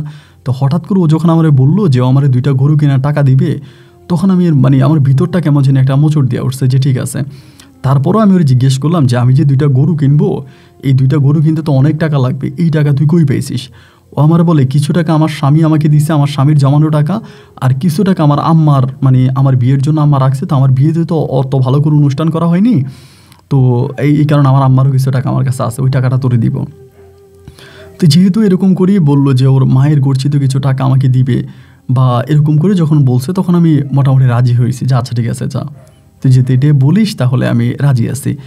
এর কয়েকদিন পরে আমি তখন বাড়িতে গেছি, বাড়িতে যাওয়ার পরে ও তখন আমার টাকা দিছে, বাড়িতে গেছি পরে টাকা দিছে, টাকা দিয়ে বলে যে যা তুই এটা দিয়ে গরু কিনে আন। তা আমার মোটামুটি ভালো একটা অ্যামাউন্ট দিলাম, আমি তখন 2টা গরু মানে দুধ দোহানোর মতো অবস্থান এরকম বাছুরসহ 2টা গরু আমি তখন কিনছি, বাজার থেকেই কিনছি। যদিও আমার গরু পালার আগ থেকে ভালো অভিজ্ঞতা আছে, কারণ আমার আব্বা অনেক সময় মানুষের গরু আনতো, তো বর্গা আনতো এবং বর্গা আনার পর আমরা পালতাম, তাই গরু পালার প্রতি আমার ছোটোবেলা থেকে একটা ভালো অভিজ্ঞতা আছে, যার কারণে আমার আর বেশি একটা কষ্ট হলো না। আমি গরু নিয়ে আইসেই গরুর প্রতি মোটামুটি গরুর কাজ শুরু করে দিছি, ঘরের মধ্যে গরুটা রাখলাম, গরু ঘর বানাইলাম, মানে সব কিছুই ভালো হইতেছে। তাই গরু যেই দুধ দিতেছে আমি কিন্তু প্রতিদিন অন্তত 1 কেজি করে দুধ ঝর্ণার জন্য দিয়ে আসি। ঝর্ণা আছে, তারপরে ও শ্বশুর শাশুড়ি আছে, তারা খাবে, এই পরিকল্পনা করে আমি তখন প্রতিদিনই ঝর্ণার জন্য এই দুধটুকুন আমি তখন দিয়ে আসি। আর বাকি দুধটা আমি তখন গঞ্জের বাজারে বিক্রি করি, এবং বিক্রি করার পরে যে টাকা পাইতাম ওই টাকা দিয়ে আমরা তখন ভালোভাবে মানে পরিবারের সবাই তখন খুব ভালোভাবে তখন চলাফেরা করতেছে, ভালোভাবেই চলতেছে। এমন করেই ধরেন আপনার 1 দিন 2 দিন 3 দিন করে সময়গুলো পাস হইতেছে, সময়গুলো কাটতেছে, আমি হোপফুলি আমার মতো করে তখন ভালো আছি। তো এই করতে করতে ওর জন্য দুধ নিয়ে যাইতাম, ওর সাথে একটা ভালো সম্পর্ক, ও আবার আমার গরুর এখানে আসতো, কিন্তু ও মানে আমাদের গ্রামের কেউই কিন্তু জানতো না যে আমি যে 2টা গরু কিনছি ওই 2টা গরু টাকা ঝর্ণা দিছে, এবং কি আমার আব্বা আম্মাও জানতো না, আমার বোন যে একটা বাড়িতে আছে ও কিন্তু জানতো না। এখন সবাই জানে যে আমি নিজের টাকা দিয়েই কিনছি, আমি যেখানে কাজ করছি চাকরি করছি ওইখানে বেতন পাইছি, ওইখানে বেতন পাওয়ার পরে ওই বেতনের জমানো টাকা দিয়ে আমি গরু কিনছি, আমার কেউ কিনে দেয় নাই, আমি নিজের টাকা দিয়েই কিনছি, সবাই কিন্তু এটাই মনে করতেছে। তো এমন করতে করতে দেখা গেল যে মোটামুটি আমি একদম খুব ভালোভাবে পারফেক্টলি খুব ভালোভাবে চলাফেরা করতেছি। তাই এমন করতে করতে ও তখন মানে যেহেতু আমরা একসাথে কাজ বাজ করছি, ও দেখতে শুনতে সুন্দরী, মাঝে মাঝে ঘরের ভিতরে আমার ডাইকে নিত, আমার সাথে লুডু মুডু খেলতো এমনি অমনে। মানে আসলে ভাই আপনাকে আর কী বলবো, আমার নিজের ভিতরে ওর প্রতি একটা খারাপ নেশা চলে আসে আর কি। যেহেতু পাশাপাশি বাড়ি ছিল, পাশাপাশি ঘর ছিল, আমি রাতকে রাত যাইতাম, দিনকে দিন যাইতাম, ওদের ঘরে আসতাম যাইতাম, এবং ওর বাবার ধরেন ওর আবার আমি কাকার সাথে ফোনে কথা বলতাম সবসময়, কাকা বলতো তুই যা এটা নিয়ে আয় ওইটা নিয়ে আয়, কাকা আবার মানে বিদেশ থেকে টাকা পাঠাইতো, আমি ওরে নিয়ে ব্যাংক থেকে টাকা উঠাই না দিতাম, এবং ওর নামে আবার অ্যাকাউন্ট করে গেছে, মানে আপনার ঝর্ণার নামে অ্যাকাউন্ট করা, তাই ঝর্ণার অ্যাকাউন্টে টাকা পাঠাইতো, আমি ওইটা আবার বিদেশ থেকে আইনা দিতাম, ঘরের বাজার সাজার করে দিতাম, যাবতীয় ওদের পরিবারে যত যা লাগে একেবারে সমস্ত কিছুর দায়িত্ব আমার উপরে ছিল, সব কিছুই তখন আমি করতাম এই পরিবারে। তো যার কারণে দেখা গেল যে ঝর্ণার সাথে আমার সম্পর্কটা আস্তে আস্তে করে খুব গভীরভাবে জমে গেল। একদিন হলো কি যে প্রথম যেদিন থেকে আমাদের এই মানে খারাপ ইয়েগুলো শুরু হয়, একদিন আমি ওর জন্য রাতের বেলায় ওদের ওই বাড়িতে মানে বাড়ির পিছনে একটা আম বাগান আছে, কয়েকটা আম বাগান আছে এবং এই গাছগুলো কিন্তু ঝর্নার বাবার লাগানো, মানে ঝর্নার শ্বশুরের লাগানো গাছগুলো অনেক ছোটো ছোটো, দেখবেন অনেক ছোটো ছোটো গাছ হয় কিন্তু এগুলোতে মানে ফলন ধরে, মানে আম ধরে। তাই গাছগুলো ছোটো ছোটো হওয়াতে এইগুলোর মধ্যে প্রচুর আম ধরছে এবং আমগুলো পাকছে।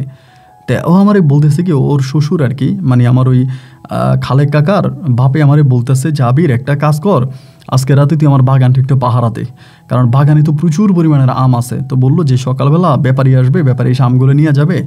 এখন গ্রামের ছেলে ফেলে যদি রাতের বেলা আমগুলো পেরে নিয়ে চলে যায় তাহলে তো আমার লস হয়ে যাবে, তুই আম গাছটা পাহারা দে।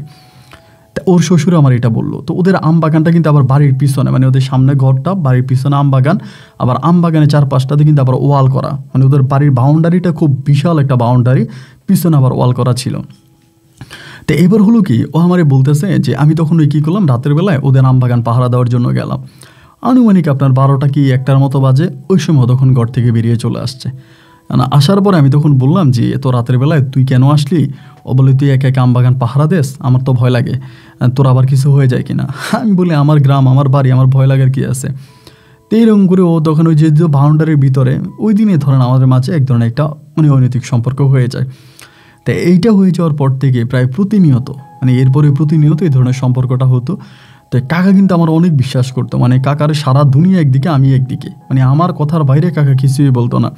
আমি দিন বললে দিন, আমি রাত বললে রাত। তো কাকা তার বউয়ের থেকে আমার বেশি বিশ্বাস করতাম। তো এমন করে তাদের ঘরে যাতায়াত করতে করতে তার সাথে আমার সম্পর্কটা ধরেন আপনার খুব খারাপ একটা অবস্থায় চলে গেছে মোটামুটি।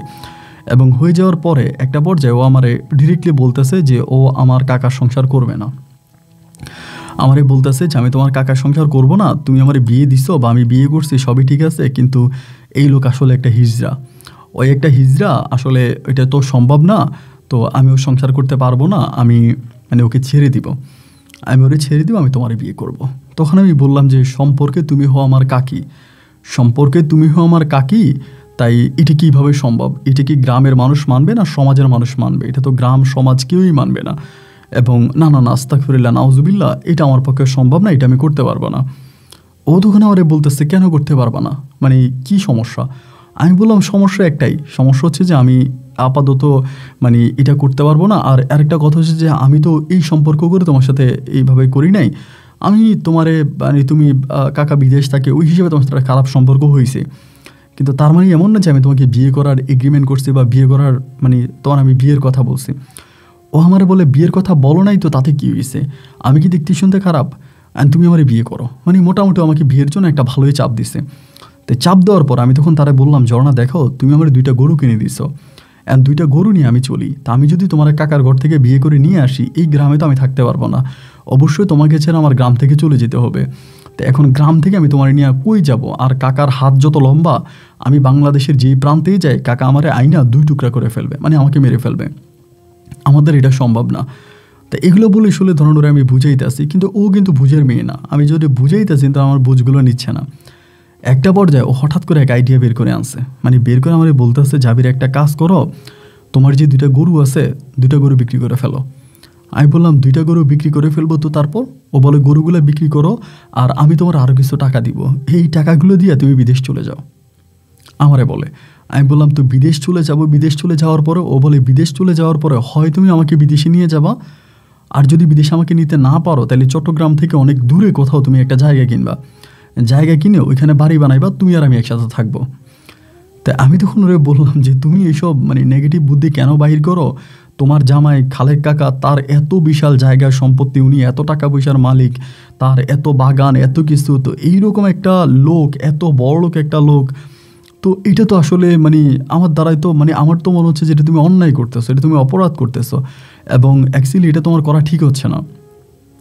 ও তখন আমারে বলতেছে যে আমি কোনো অন্যায় করি নাই, কোনো অপরাধও করি নাই, আর ঠিক আর ব্যাঠিকের কী আছে, যেহেতু তোমার সাথে আমার এই ধরনের সম্পর্ক আজকে বহু মাস ধরেই ঘটতেছে, তাহলে তো আমি অন্যায় করতেছি, আমি এখন অন্যায়টাকে ন্যায় পরিণত করতে চাই, তোমাকে বিয়ে করে আমি তোমাকে হালালভাবে পেতে চাই। আর আরেকটা কথা, আমি তোমার ওই বুইরা কাকার সংসার কোনোদিনও করবো না, ওনারা আমার পছন্দই হয় না, আর এক কথায় বলতে গেলে উনি হিজড়া, আমাকে ডাইরেক্ট এটাই বলে, মানে বারবার বলে কাকার কিছুই নাই, কাকা একজন হিজড়া, ও একটা হিজড়ার সাথে সংসার করবে না, ও প্রয়োজনে 3 বেলা 1 বেলা খাবার খাবে, তারপরও আমার সাথে থাকবে।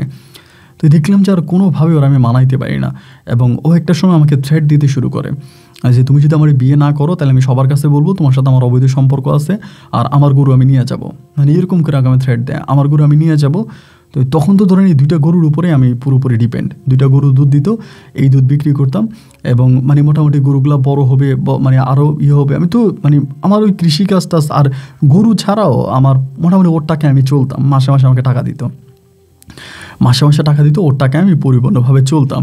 তো লাস্ট পর্যায়ে যখন এরকম শুরু করলো আমি তো ভাই তখন আর নিতে পারতেছিলাম না, এবং না পাইরে বললাম যে শেষ পর্যন্ত ওর কথায় আমি মানে বাধ্য হইলাম যে ঠিক আছে যেহেতু এরকমই করতেছে, আমি শেষ পর্যন্ত বাধ্য হয়ে বললাম যে ঠিক আছে আমি তাহলে বিদেশ যাব, তাহলে তুমি ভিসার ব্যবস্থা করো।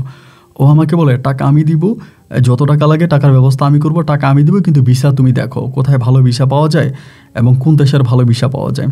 তো এমন করে আমি তখন ভিসার জন্য বিভিন্ন জায়গায় কথাবার্তা বলি, খোঁজাখুঁজি করি, এই করতে করতে তখন এক লোকের মাধ্যমে আমি একটা কাতারের ভিসা পাই। তো কাতারের ওই ভিসাটার দামও কিন্তু অনেক টাকা ছিল, প্রায় আপনার 6 থেকে 6 লাখ টাকার কাছাকাছি। তো 6 লাখ টাকা তো আপনার মুখের কথা না, এটা তো অনেক বড় একটা অ্যামাউন্ট, 5-6 লাখ টাকার মতো লাগবে।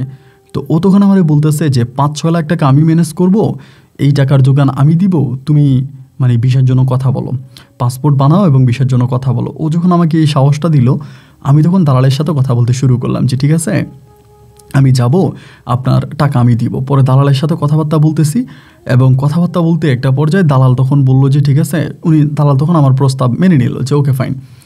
তো এই সব কিছু দালালের সাথে কথাবার্তা বলে ঠিকঠাক করে এইবার আমি আপনার মানে পাসপোর্টও জমা দিলাম, ভিসাও প্রায় হওয়ার কাছাকাছি। আর ও আমারে বারবার বলতেছে তুমি যাবা এবং গিয়ে তুমি আমার নেওয়ার ব্যবস্থা করবা, যে কোম্পানিতে যাইতেছো। এবং যে দালাল আমাকে ভিসা দিল সেও বলল যে এইটা একরকম একটা হাউজের ভিসা, হিসাব করলে একটা হাউজের ভিসা, ওইখানে গেলে আমি আমার বউকে নিতে পারবো, মানে একজন গার্ডেন বয় যেটাকে বলে আর কি, আরবিদের বাড়ির সামনে যে বড় গার্ডেন থাকে না, ওই গার্ডেনে কাজ করব। তো ওখানে আমি বউ নিয়ে যাইতে পারবো। ওনারা আমি আগেই বলছি যে আমি আগে পরে বউ নিয়ে যাব, আমি যাতে আমার বউ নিয়ে যাইতে পারি আপনি সেরকম ভিসা আমাকে দেন। তো উনি আমাকে বললো যে এই ভিসাটাই তোমার জন্য সবচেয়ে ভালো হবে, কারণ এই ভিসাটা যদি তুমি নাও তুমি পরে তোমার বউরই নিতে পারবা। যার কারণে ওনার সাথে সব কিছু ঠিকঠাক কথাবার্তা ফাইনাল করে আমি তখন এই ভিসাটাই তখন সিলেক্ট করলাম যে ঠিক আছে এই ভিসা। আমি তখন কাতারে চলে গেলাম।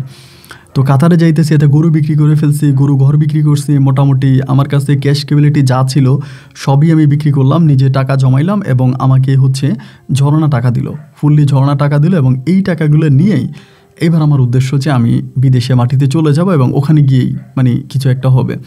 আলহামদুলিল্লাহ আমি কাতারে চলে গেলাম, কিন্তু কাতারে যাওয়ার পরে ওই দালাল আমাকে যেই কথা বললো এই কথার সাথে আমি কাজের কোনো মিল পাইলাম না। প্রথম কথা উনি আমাকে বলছে এটা একটা হাউজের ভিসা, মানে হাউজের ভিসা আমাকে বলছে। আর আমি কাতার যাওয়ার পরে দেখলাম যে এটা কোনো হাউজের ভিসা না, এটা একটা কোম্পানির ভিসা। আর কোম্পানির যে ভিসা এটা ক্যাটারিং ভিসা। ক্যাটারিং ভিসা মানে কি, আমি যেই কোম্পানিতে গেছি ওই কোম্পানি তারা মানুষ সাপ্লাই করে, মানে মানুষ বিক্রি করে। আমি তাদের কোম্পানিতে গেলাম, ধরেন আমাকে তারা কোনো একটা জায়গায় কাজে পাঠাইছে, তো যে জায়গায় আমি কাজ করব, যেখানে আমি কাজ করব সেখানে আমাকে বেতন দিবে 10 টাকা, মানে বুঝাচ্ছি আর কি কথার কথা 10 টাকা। তো ওই 10 টাকা থেকে যে ক্যাটারিং কোম্পানি আমাকে নিতেছে তারা রেখে দিবে 8 টাকা, আমাকে দিবে 2 টাকা। আমি 10 টাকার কাজই করব, কিন্তু তারা কোনো কিছু না করে তারা 8 টাকা নিয়ে যাবে, আমাকে 2 টাকা দিবে। তো এইরকম একটা বিষয় আমাকে তখন নিয়ে গেছে। আমি তখন ওই বিষয়ে গিয়ে পড়ছি বিপদে। আমি তখন ওই বিষয়ে গিয়ে মহা বিপদে পড়ে গেলাম। আমি তখন নিজেও চলতে পারি না, এবং দেখা যায় যে 2 মাস 3 মাস কেটে যায়, আমি কোনো বেতন পাই না, আমার কোনো বেতন দেয় না, আমার নিজের মানে চলার মতো কোনো অবস্থান নাই, বাড়িতেও কোনো টাকা পাঠাইতে পারি না। আমি চিন্তা করলাম আরে বাবা আমি তো দেশে ভালো ছিলাম। এরই মাঝে ঝর্ণা আমাকে ফোন দিয়া বলতেছে কী করো তুমি কি আমার বিষয়ে ব্যবস্থা করতেছো? তোমার কাকা মানে দেশে আসবে, দেশে আসার পরও যদি উনি বাচ্চা কাচ্চা দিয়ে দেয় আমাকে, আমার পেটে যদি বাচ্চা হয়ে যায় তাহলে তো আমি মানে এটা পারবো না, আমি ওনার সংসার করবো না। আমি তোমাকে বারবার বলতেছি যে মেহরবানি করে তুমি আমাকে নিয়ে যাও, আমার এখানে থাকা সম্ভব না। দেন আমি ওরে বললাম যে আচ্ছা ঠিক আছে তুমি পাগলামি করো না, একটু অপেক্ষা করো, আমি দেখতেছি কী করা যায়, একটু অপেক্ষা করো, এমনভাবে আমাকে বুঝাইতেছি। এখন এরকম করে বুঝাইতেছি, ও আর বুঝতে রাজি নাই, মানে বছর খানিকের মতো বুঝছে। এবং বছর খানিক পরে ও তখন আমার বলতেছে আমি বুঝছি তুমি সুযোগে মধু খেয়ে গেলা, এখন তুমি আমার বিয়ে করবা না, তুমি তো দেশে থাকতো আমাকে বিয়ে করতে রাজি হও নাই, আর এখন বিদেশ চলে গেছো, তুমি বিদেশ যাইও আমাকে বিয়ে করবা না।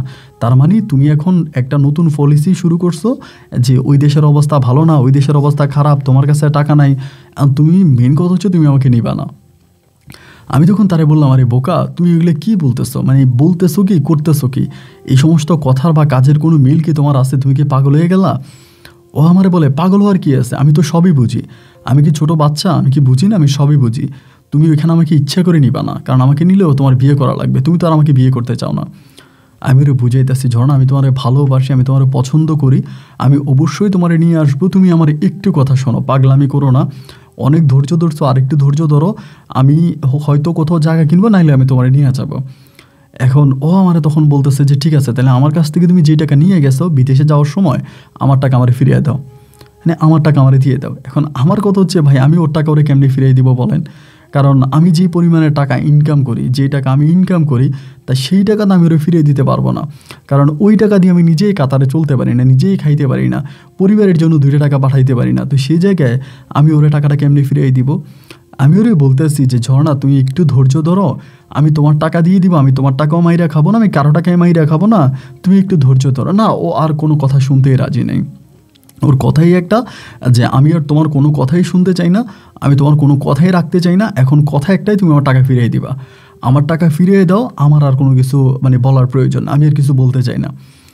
দেখা গেল আমি তখন সেই মুহূর্তে পড়ে গেলাম ভাই মহাবিপদে।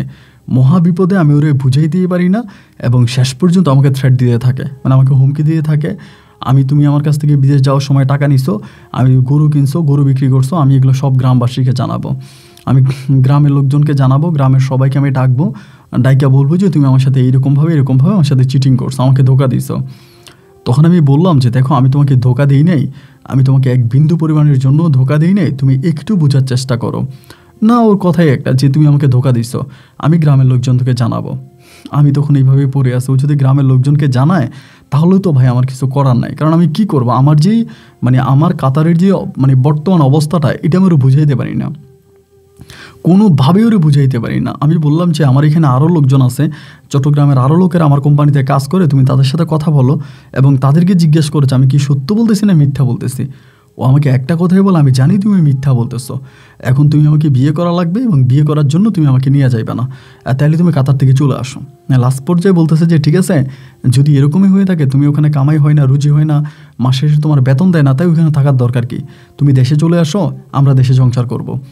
তখন আমি বললাম যে আরে তুমি দেশে বললেই তো হলো না, আমার কোনো কামাই নেই, রুজি নাই, তুমিও কাকার ঘর থেকে চলে আসবা, এরপর আমি দেশে গিয়ে কিভাবে কি করবে? না, দেশে আমি যাব না। যখনই বললাম দেশে আমি যাব না, তখন আগুন আরও আরও আরও আরও ভালো করে লাগছে। এইবার আগুন এমনভাবে লাগছে যে ও আর কোনোভাবেই কোনো কিছু মানতে রাজি না, ওর একটাই কথা যে তুমি তার মানে আমাকে আমার সাথে চিটিং করছো। তা এই করে ও অনেক দিন ধরে আমার সাথে কথা বলে না, প্রায় আপনার 15-20 দিন হয়ে গেছে, আমি ওকে ফোন করি না, ও আর আমাকে ফোন করে না, মানে আমাদের দুজনের মাঝে ওই সময় আর কোনো কথাবার্তা হয় না। এর 15-20 দিন পরে প্রায় মাসখানেক কেটে গেছে। মাসখানেক পরে আমি তখন গোপনে আমাদের গ্রামের তো অনেক লোকের সাথে আমি কথাবার্তা বলি, তখন গোপনে গ্রামবাসীর মাধ্যমে আমি অন্যরকম একটা খবর পাই। খবরটা এইরকম যে আমি গ্রামবাসীর মাধ্যমে জানতে পারি আমার এই ঝর্ণা চাচি নাকি আমাদের এলাকারই এক ছেলে আছে, নাম হচ্ছে রোবেল। ওই রোবেলের সাথে নাকি ওনার অবৈধ সম্পর্ক আছে। গ্রামের পোলাপাইনের মাধ্যমে অনেক সাথে যাদের সাথে কথা বলি তাদের মাধ্যমে জানতে পারি যে ওই আমার দুঃসম্পর্কের আগে চাচাতো ভাই, ওর আবার মোবাইলের দোকান আছে, বাজারে ব্যবসা করে, তা ওর সাথে নাকি তখন চাচির একটা সম্পর্ক হয়ে গেছে। এটা তখন আমি জানতে পারি। বহুদিন আমার সাথে চাচির যোগাযোগ নেই। তা আমি তখন চাচিরে ফোন দিলাম, ফোন দিয়া বললাম যে চাচি, এরকম খবর শুনতেছি যে আপনার নাকি এমন ওর নাম রোবেলের সাথে নাকি আপনার খারাপ সম্পর্ক, এখন এটা কেমনি কি? উনি তখন আমারে বলতেছে যে এটা জেনে তোমার লাভ কি, এটা তুমি জানতে চাও কেন? আমি বললাম যে জানতে চাইবো না যে আপনি আমাদের আমার সাথে আপনার এত কিছু হইলো, এরপরে আপনি রোবেলের মতো একটা ছেলের সাথে এখন পরে আমারে বলে তুমি তো আর আমারে বিয়ে করো নাই, তুমি তো আমাকে ধোকা দিছো, তুমি তো করছো আমার সাথে বেইমানি, সুতরাং আমি তোমাকে নিয়ে কথা বলবো কেন? আমি তোমাকে নিয়ে কোনো কথা বলতে চাই না। আর আমি তো আগেই তোমাকে বলছি যে আমি তোমার কাকার সাথে সংসার করব না, তোমার কাকা ভালো না, তোমার কাকা খারাপ, তো আমি তোমার কাকারে ছেড়ে দিব। তোমার কাকার কোনো শারীরিক অক্ষম নিয়ে একজন লোক, আমি এই লোকটার সাথে সংসার করতে পারবো না। সো রোবেলটা আমার ভালো লাগছে, আমি রোবেলের সাথে পালায়া যাব। আমি তখন বললাম যে আপনি যে রোবেলের সাথে পালায়া যাবেন বলতেছেন, রোবেল সম্বন্ধে আপনি কতটুকু জানেন? আমি যতটুকু রোবেল সম্বন্ধে জানি, রোবেল দুর্দান্ত খারাপ একটা ছেলে। ও বিভিন্ন পাড়ার মেয়েদেরকে বা মহিলাদেরকে টার্গেট করে, এবং টার্গেট করে বিভিন্ন মহিলাদের সাথেও শারীরিক সম্পর্ক করে এবং সম্পর্ক করে ছেড়ে দেয়। সম্পর্ক করবে এবং সম্পর্ক করার পরে ছেড়ে দিবে, ওর টার্গেটে এটা। ওই রকম ওই ক্যাটাগরির একটা লোক আর কি। মানে ওই ক্যাটাগরির লোকও। তা আমি ওরে বললাম যে দেখো তুমি এটা অন্যায় করতেছো, এটা পুরোই অপরাধ করতেছো, রুবেল আসলেই ভালো না, তুমি অন্য কোনো ছেলেরে বিয়ে করো, যেহেতু তুমি আমার একদিনের জন্য হইলেও ভালোবাসার মানুষ ছিলা, তোমার সাথে আমার অনেক ধরনের সম্পর্ক হয়েছে, তা তুমি একটা বিপদে পড়বা, একটা কষ্টে পড়বা, এটা তো আর আমি সহ্য করতে পারবো না। আমি তোমার ভালোর দিক বিবেচনা করেই বলতেছি তুমি রুবেলকে বাদ দিয়া অন্য একটা লোককে বিয়ে করে ফেলো, কাকার সংসার না করলে না অন্য একজনকে বিয়ে করো। আমারে বলতেছে তুমি আমার তো জ্ঞান দেওয়ার দরকার নাই, তুমি তো আমার অনেক ক্ষতি করছো, আমার ইজ্জতের ক্ষতি করছো, আমার টাকা পয়সার ক্ষতি করছো, আমারে রাস্তার ফকির বানাই দিছো, আমার তো কম ক্ষতি করো নাই, তুমি তো আমাকে ধ্বংস করে দিছো। তুমি আমাকে ধ্বংস করে দিয়েছো, আমি তোমার সাথে কথাই বলতে চাই না, তোমার সাথে যে আমি কথা বলি এটাই তো আমার অপরাধ, আমি যে তোমার সাথে কথা বলি এটাই তো আমার অন্যায়, সো আমি তোমার সাথে কথাই বলতে চাই না। তো এখন দেখা গেল যে আমি যতই তার সাথে মিশতে চাই, যতই তার সাথে কথা বলতে চাই, দেখলাম যে না, ও নিজে নিজে আমার কাছ থেকে আস্তে আস্তে করে দূরে সরে যাইতেছে, যে ও আর আমার সাথে সংসার করবে না, আমার সাথে থাকবে না। মানে এক কথায় বলতে গেল তখন রুবেলের উপরে পরিপূর্ণভাবে ডিপেন্ড হয়ে গেছে, ও রুবেলকে বিয়ে করবে। তাই আমি আসলে আমার দুঃখটা একটা জায়গায় যে ও যদিও আমার সম্পর্কে চাচি হয়, আমি ওর সাথে সংসার করতে চাইছিলাম, ওরে বিয়ে করতে চাইছিলাম, কিন্তু আমার ওই বিদেশের পরিস্থিতি, বিদেশের অভাব অনটন, আমি তারে বাস্তবতাটা বুঝাইতে পারি না, সে আমার ভুল বুঝেও তখন ওই কাজটা, মানে ওই খারাপ কাজটা করে গেছে। এইরকম করতে করতে একদিন হলো গিয়ে, মানে আমি তখন মানে ঘুমায় আসি বাড়িতে, কাতারে আমি ঘুমায় আসি। তো মানে কি একটা শরীরটা খুব একটু মানে খারাপ ছিল, ছিল, এমনি শুয়ে আসি। ওনার সাথে কিন্তু আমার কোনো কথা নাই, মানে চাচির সাথে আমার কোনো কথা নাই। তাই আমার ছোটো বোনটা একদিন আমার ফোন দিয়ে, মানে ওই দিনের মানে সকালবেলা ফোন দিয়ে বলতেছে, ভাইয়া আজকে তো আমাদের বাড়িতে দরবার আছে, বিশাল দরবার। আমি বললাম দরবার, কিসের দরবার? ও বলতেছে যে ঝর্ণা ভাবির দরবার, মানে এই ঝর্ণা চাচির দরবার আমারে বল, আমার ছোটো বোনে। তাই আমি বললাম যে ঝর্ণা চাচির দরবার, তা ঝর্ণা চাচির কিসের দরবার? বলে জানো না, গত রাতে তো ঝর্ণা চাচি ধরা খাইছে। আমি বললাম কোথায় ধরা খাইছে? বলে ঝর্ণা চাচি তাগো বাড়ির পিছনে আম বাগানে, ওইখানে ওই যে মোবাইল দোকানদার রুবেল আছে না, রুবেলের সাথে খারাপ কাজ করতে গেছিল। এখন খারাপ কাজ করতে গেছে, গ্রামের পোলাপাইনে টার্গেট করছে, টার্গেট করে ওরে ধরতে গেছে। এখন মানে চাচিরে একদম কাপড় ছাড়া খারাপ অবস্থার মাঝে পাইছে, তা রুবেল করছে কি দৌড়াইয়া দেওয়াল টপকে রুবেল চলে গেছে, রুবেলকে ধরতে পারে নাই, চাচিরে ধরছে। এবং চাচিরে ধরার কারণে তখন এটা গ্রামের সর্দার মাতবর সবাই তখন এই চাচির বাপেরে ধরছে, মানে যে মানে কি বলে চাচির বাবা মা তাদেরকে জানাইছে, তারা আসতেছে এবং মানে গ্রামবাসী এটার কাছে এটা বিচার চাইছে, মানে আবির কাকার বাপের কাছে বিচার চাইছে। এখন আজকে সকালবেলা বিচার হবে, দরবার হবে। তাই তখন কিন্তু ঝর্ণা আমার এই সব কিছু থেকে ব্লক করে রাখছে, ওর সাথে আমার যোগাযোগ করার যে মাধ্যমগুলো ছিল মোটামুটি সবগুলো না, মানে মাধ্যমে কিন্তু ব্লক দিয়ে রাখছে, আমি কিন্তু ওর সাথে যোগাযোগ করতে পারি না। আমার বোনের কথা শুনে আমি তখন বললাম যে একটা কাজ কর, তোর মোবাইলটা আমার একটু ঝর্ণার চাচির কাছে দিয়ে আমি একটু ওনার সাথে কথা বলবো। আমার বোন বলে ওদের বাড়ির দিকে যদি আমি যাই আর আব্বা যদি আমার দেখে আমার হাড়গোড় ভেঙে ফেলবে, না ওই মহিলা খারাপ, ওই মহিলার কাছে আমাকে চাইতে দিবে না। মানে ওই সময় কিন্তু আমার বোনের বিয়ে দিয়ে দিছে, বোনের বিয়ে হয়ে গেছে, কিন্তু আমার বোন যাবে আমার এই বোনটাকে আমাদের বাড়িতে রাখছে, আমাদের বাড়িতে থাকতেছে। তো এখন ডিরেক্টলি বলতেছে যে না তোরা ওই বাড়িতে যাইতে দিবে না, আব্বা আমাকে ডাইরেক্ট মানা করছে, আর আমরা ওই বাড়িতে যাইতে পারবো না। তো এরকম করতে হতে আমার বোনেরে বললাম যে দরবারটা কি হয় আমি একটু জানতে চাই, তুই আমারে জানাইস। বলে আচ্ছা ঠিক আছে ভাইয়া, আমি তোমার জানাবো নি, দরবার তো হবে 10টার দিকে, তা তুমি আমার 11টা 12টার দিকে কল দিও বা 1টার দিকে কল দিও। তাই আমি বললাম যে আচ্ছা ঠিক আছে, আমি তোর 1টার দিকে কল দিব নি, দরবারে কী হয় রায়টা আমারে জানাইস। তো তখন কিন্তু আমি রুবেলের নাম্বারেও কল দিই, রুবেলের নাম্বারও বন্ধ, আর ঝর্ণা তো আমার ব্লকই দিয়ে রাখছে, ওরে কোনোভাবে আমি আর ওনার লাইনে পাইতেছি না। মনে মনে চিন্তা করতেছি মানুষটা যত যাই হোক হয়তো আমার অনেক সাহায্য করছে, আমার অনেক হেল্প করছে, আমি ওর জন্যই এক কথায় বলতে গেলে আজকে বিদেশ পর্যন্ত আসতে পারছি, 2 টাকা ইনকাম করতে পারছি। আমার জীবনে যাই কিছু করছি, যেটাই করছি সব কিছুরই কিন্তু তার অবদান, মানে ঝর্ণার অবদান। এবং ঝর্ণার কারণে আজ আমার বিদেশে আসা, 2 টাকা ইনকাম করা, একটা ভালো পজিশনে যাওয়া, একটা ভালো অবস্থানে যাওয়া, এই সব কিছুর মূলেই কিন্তু ছিল ঝর্ণা। তো এখন মানে হঠাৎ করে ঝর্ণা এরকম করতেছে, বা আমি কিছুই বুঝতে পারতেছিলাম না সেই মুহূর্তটাতে, মানে কেন এরকম একটা কাজ করলাম। আমি তো বারবার ওকে সতর্ক করছিলাম, কিন্তু ও তো আমার সতর্কতার কোনো মূল্য দিল না। যাই হোক, যেটাই হোক, যা করার তা তো করেই ফেলছে, এখন তো এটার তো কোনো সমাধান না, বলছে করা কামের কোনো ওষুধ নেই। আর আমি চিন্তা করতেছি এখন করবেটা কি, এখন এটা থেকে বাঁচার উপায় কী, এবং কেমনি ওরে আমি কি করতে পারি, তখন এটা চিন্তা করতেছি। যোগাযোগ করতে পারি না। দুপুর 2টার দিকে আমি তখন আমার বোনের ফোন দিছি, দেন 2টার দিকে আমার বোনের ফোন দিছি, আমার বোন তখন আমার সাথে কথা বলে না, ঘরের মধ্যে প্রচুর ঝগড়া হইতেছে 2টার দিকে, আর 2টা কি 3টা হবে আর কি বাংলাদেশ সময়, প্রচুর ঝগড়া হইতেছে, ঝামেলা হইতেছে, আমার বোন আব্বারে গালাগালি করতেছে, আম্মা গালাগালি করতেছে, মানে খুব খারাপ একটা অবস্থা আমাদের ঘরের মধ্যে শুরু হয়ে গেল। আমি তখন বুঝতে পারলাম না যে কী হইলো আমাদের ঘরের মধ্যে এরকম কেন। বোনেরে বললাম, বোন বলে আপনি পরে কল দেন, আপনারা পরে বলতেছি আগে আব্বারে জুতো দিয়ে পিটাইলই। আমার বোন বলতেছে আমার আব্বা তো অসুস্থ মানুষ, আমার আব্বারে জুতো দিয়ে পিটাইতে হবে কেন? আব্বা কি এমন অন্যায় করছে যে আব্বারে তোরা জুতো দিয়ে পিটাবি? বলে আমাদের ঘরে নতুন মা নিয়ে আসছে। তাই আমার এই বোন যখন এটা বললো যে আমাদের ঘরে নতুন মা নিয়ে আসছে, ভাই তখন আমার মাথায় আসমানটা ভেঙে পড়ছে। কী বলে? আমার বোন এটা বলে লাইন কেটে দিচ্ছে। এবার আমি কল দিতেই আসি, আমার বোনের আমার কল ধরে না, আমার কল ধরে না। না ধরার পরে আমি চিন্তা করলাম যে আজকে তো সকালবেলা দরবার হওয়ার কথা ঝর্ণা চাচির আর মোবাইল দোকানদারা রোবেলের দরবার হবে। এখন এর ভিতরে আমার বোন আমারে এটা কি জন্য বললো যে আমার আব্বা নাকি নতুন বউ নিয়ে আসছে? আব্বা তো গল্পেও নাই, এখন আব্বারেই খলনায়ক বানাই দিতেছে, মানে ঘটনা কি? বোনের নাম্বারে কল দিতে আসি। ভাই বিশ্বাস করেন আমি দিন কাজেও যাই নাই। বাংলাদেশ সময় এই 2টা থেকে কল দিতে শেষ পর্যন্ত মাগরিবের পরে এশার নামাজের একটু আগে আমার বোন তখন ফোন ধরার পর আমি ওর গালাগালি করতেছি, তুই ফোন ধরতে এত লেট করলি কেন? এত লেট তুই কী কারণে করলি? তোর আমি এইভাবে ফোন দিতেছি, এইভাবে ফোন করতেছি, তুই আমার ফোনটা কেন ধরলি না? ও আমারে বলে কি বলবা বলো। খুব রেগে আছে। আমি বললাম আরে তুই রাগ করতেছিস কেন? আমি কি বলবো মানে কি হয়েছে, তুই এরকম করতেছিস কেন? বলো তুমি না ঝর্ণার সাথে কথা বলতে চাইছিলা, ঝর্ণার সাথে কথা বলবা না, ঝর্ণা আমাদের ঘরে আছে। কি বললি তুই? ঝর্ণা আমাদের ঘরে কেন? বলো হ্যাঁ আমাদের ঘরেই আছে, নে কথা বল।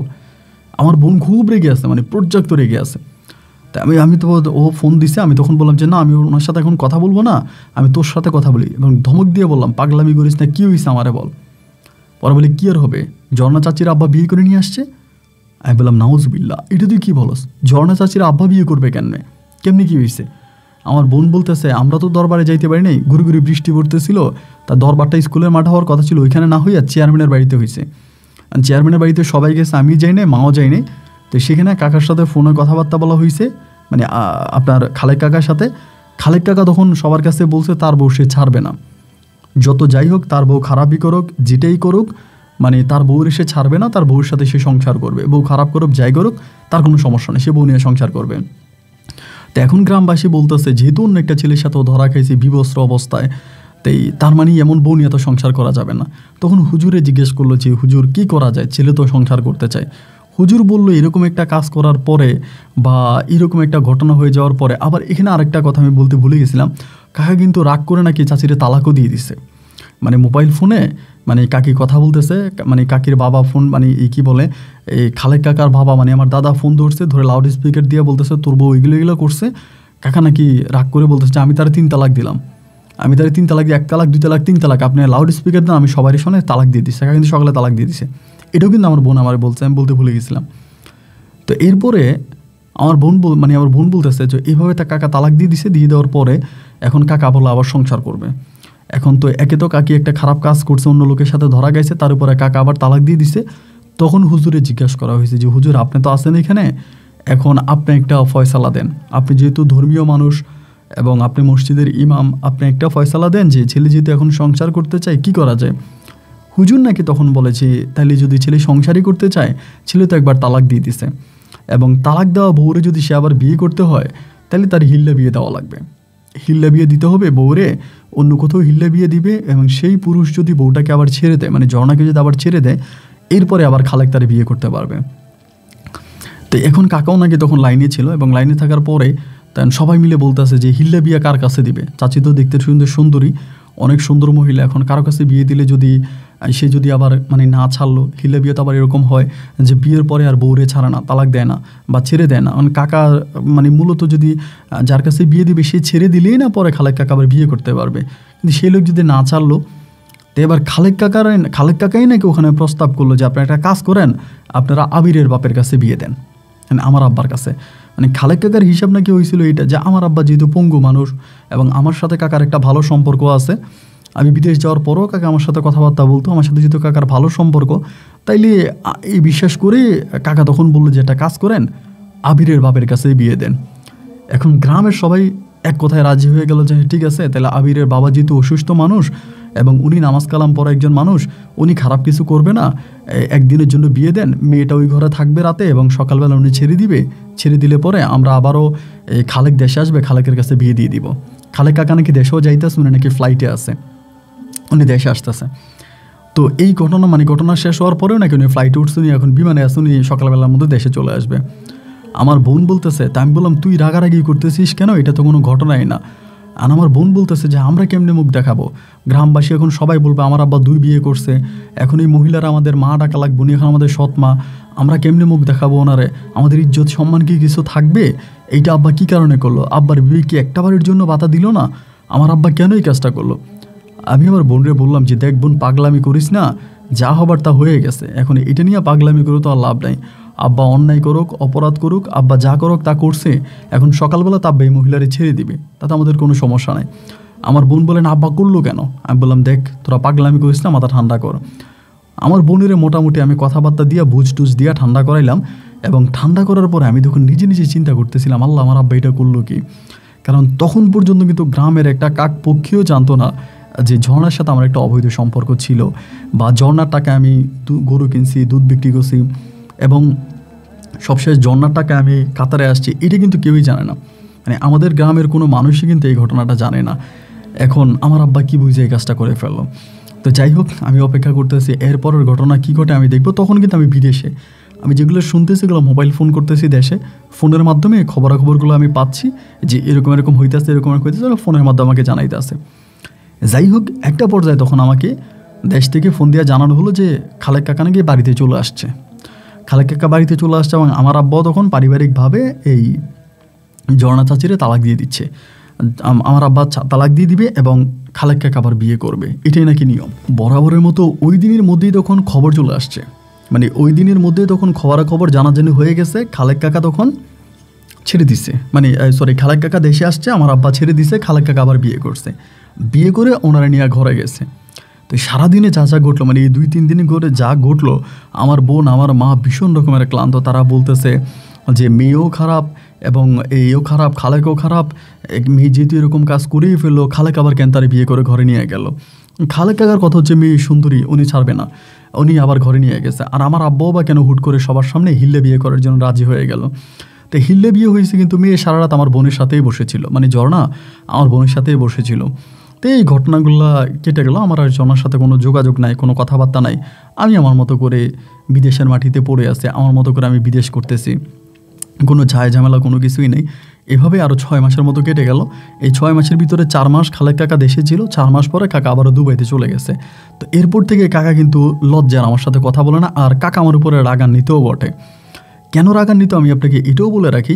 কাকা বলতেছে কি যে ঝর্ণার লাইফে যে আগে একটা এত ঘটনা ছিল, কাকা কিন্তু পরে সব জানতে পারছে যে ঝর্ণা ফ্যাক্টরি একটা ছেলের সাথে পালায়ে গেছে, এবং আমিও জানতাম না যে ঝর্ণা তার মানে মামাতো ভাইয়ের সাথেও নাকি খারাপ সম্পর্ক ছিল, এবং আমাদের ফ্যাক্টরি তো অনেক ছেলের সাথে তার খারাপ সম্পর্ক। তো এগুলো সবই নাকি মানে সবাই জানতে পারছে। জানার পরে এখন কাকা আমারে বলতেছে যে এগুলো তুই আমার আগে জানাইলি না কেন, অন্য কিছু তুই জানোস না, কিন্তু ফ্যাক্টরিতে একটা ছেলের সাথে পালায় গিয়ে 2 মাসও থাইকে আসছে, এবং ওই ফ্যাক্টরির বিভিন্ন ছেলের সাথে তার খারাপ সম্পর্ক ছিল, আমাকে এগুলো কেন তুই বললি না, আমার কাছে এগুলো তুই লুকাইলি কেন, আমার কাছে লুকাইলি কোন স্বার্থে? তো এরকম করে কাকা তখন আর আমার সাথে কথা বলে না, আমার উপরে রাগান্বিত। 6 মাস পরে তখন আমি ছুটি পাইলাম, বহু বছর পরে আমি তখন টাকা টুকা ভালোই ইনকাম করলাম, মানে মোটামুটি ভালো টাকা ইনকাম করছি। তখন আমি দেশে আসছি। দেশে আসার পর এয়ারপোর্ট থেকে, চট্টগ্রাম এয়ারপোর্ট থেকে আমার মা আমার বাবা তারা আমার রিসিভ করে বাড়িতে নিয়ে গেছে। এখন বাড়িতে যাওয়ার পরে বাড়িতে যাইলাম, আমি কারোর সাথে কথাবার্তা বলি না, মোটামুটি ভালোই ছুটি নিছি, আমি 5 মাসের মতো থাকবো। তো প্রায় 3 দিন কেটে গেছে। 3 দিন পরে একদিন মাগরিবের সময় মানে আসতেছি, বা মানে বাজার থেকে আসতেছি, তা ওই মুহূর্তে হলো কি মাগরিবের কাছাকাছি ওই সময় তো আসতেছি, হঠাৎ করে এই ঝর্ণাগুলো কি আপনার ঘরের দরজায় দাঁড়িয়ে আসছিল, মানে ওদের বাড়ির গেট, আমি বুঝতে পারিনি, সন্ধ্যার সময় আমরা টান দিয়ে গেটের ভিতর ঢুকাই ফেলছে। গেটের ভিতর ঢুকে মানে আমার প্রথমে 2টা থাপ্পড় দিচ্ছে ওদের গেটের মধ্যে। আমি বললাম তুমি আমার এখানে টান দিয়ে নিয়ে আসলা, যদি গ্রামের কেউ দেখে ইজ্জত সমান থাকবে না, এমনি তোমার দুনিয়ার কলঙ্ক। ও আমারে তখন টান দিয়ে বাড়ির কোনার ভিতরে নিয়ে গেছে, একদম কর্নারে থাপ্পড় দিয়ে আমারে বলতেছে তুই আমার জীবনটা নষ্ট কইরা এখন সুখে শান্তিতে আসস না। আমি তখন বললাম তোমার জীবন তো আমি নষ্ট করি নাই, তোমার জীবন তুমি নষ্ট করছো। আমি তোমারে বারবার বলছি যে রোবেল ছেলেটা ভালো না, এরপরও তুমি তার সাথে অবৈধ সম্পর্ক করতে গেলা কেন? ও আমার বলে কি করব, তুই তো আমার ধোকা দিছিস, তুই করতে মানে একরকম ফ্যাক্টরিতে চাকরি, মাস শেষে বেতন পাইতি 5,000 টাকা, আমি তোরে এত টাকা দিয়ে গরু কিনে দিলাম, তোরে আমি বিদেশ পাঠাইলাম, তোর সংসারটার আমি দাঁড় করাই দিলাম, তোর জন্য আমি এত কিছু করলাম, আর শেষ পর্যন্ত তুই আমার সাথে বেইমানি করে ফেললি, তুই আমার ধোকা দিলি। আমি বললাম দেখো আমি তোমার ধোকা দিই নাই, আমার সত্যিই কাতারের অবস্থা ভালো ছিল না। ও বলে তাইলে এখন বাড়ি করতেছস, বিল্ডিং করতেছস এবং শুনি জমি কিনতেছস, এগুলো টাকা কই পাইছিস? আমি বললাম হ্যাঁ এটা সত্যি যে আমি এখন বাড়ি কিনতেছি, জমি জমা কিনতেছি, কারণ এখন আমার অবস্থাটা ভালো। ও বলে ও আচ্ছা, যখন আমি বিয়ে করার কথা বলছি তখন আমার ভালো লাগে নাই, তখন আমি খারাপ ছিলাম, আর এখন আমি ভালো হয়ে গেছে, এখন তুমি ভালো হয়ে গেছো, এখন তোমার টাকা পয়সা ইনকাম হইতেছে। আর যখন আমাকে বিয়ে করার কথা ছিল তখন তোমার কোনো টাকা পয়সা ছিল না, চিটিং করস না। এই বলেও তখন ওই মানে মাগরিবের পরে ভাই আমি কি বলবো, ওই জায়গাটার মধ্যেও তখন আমার সাথে এক ধরনের খারাপ সম্পর্কে লিপ্ত হয়।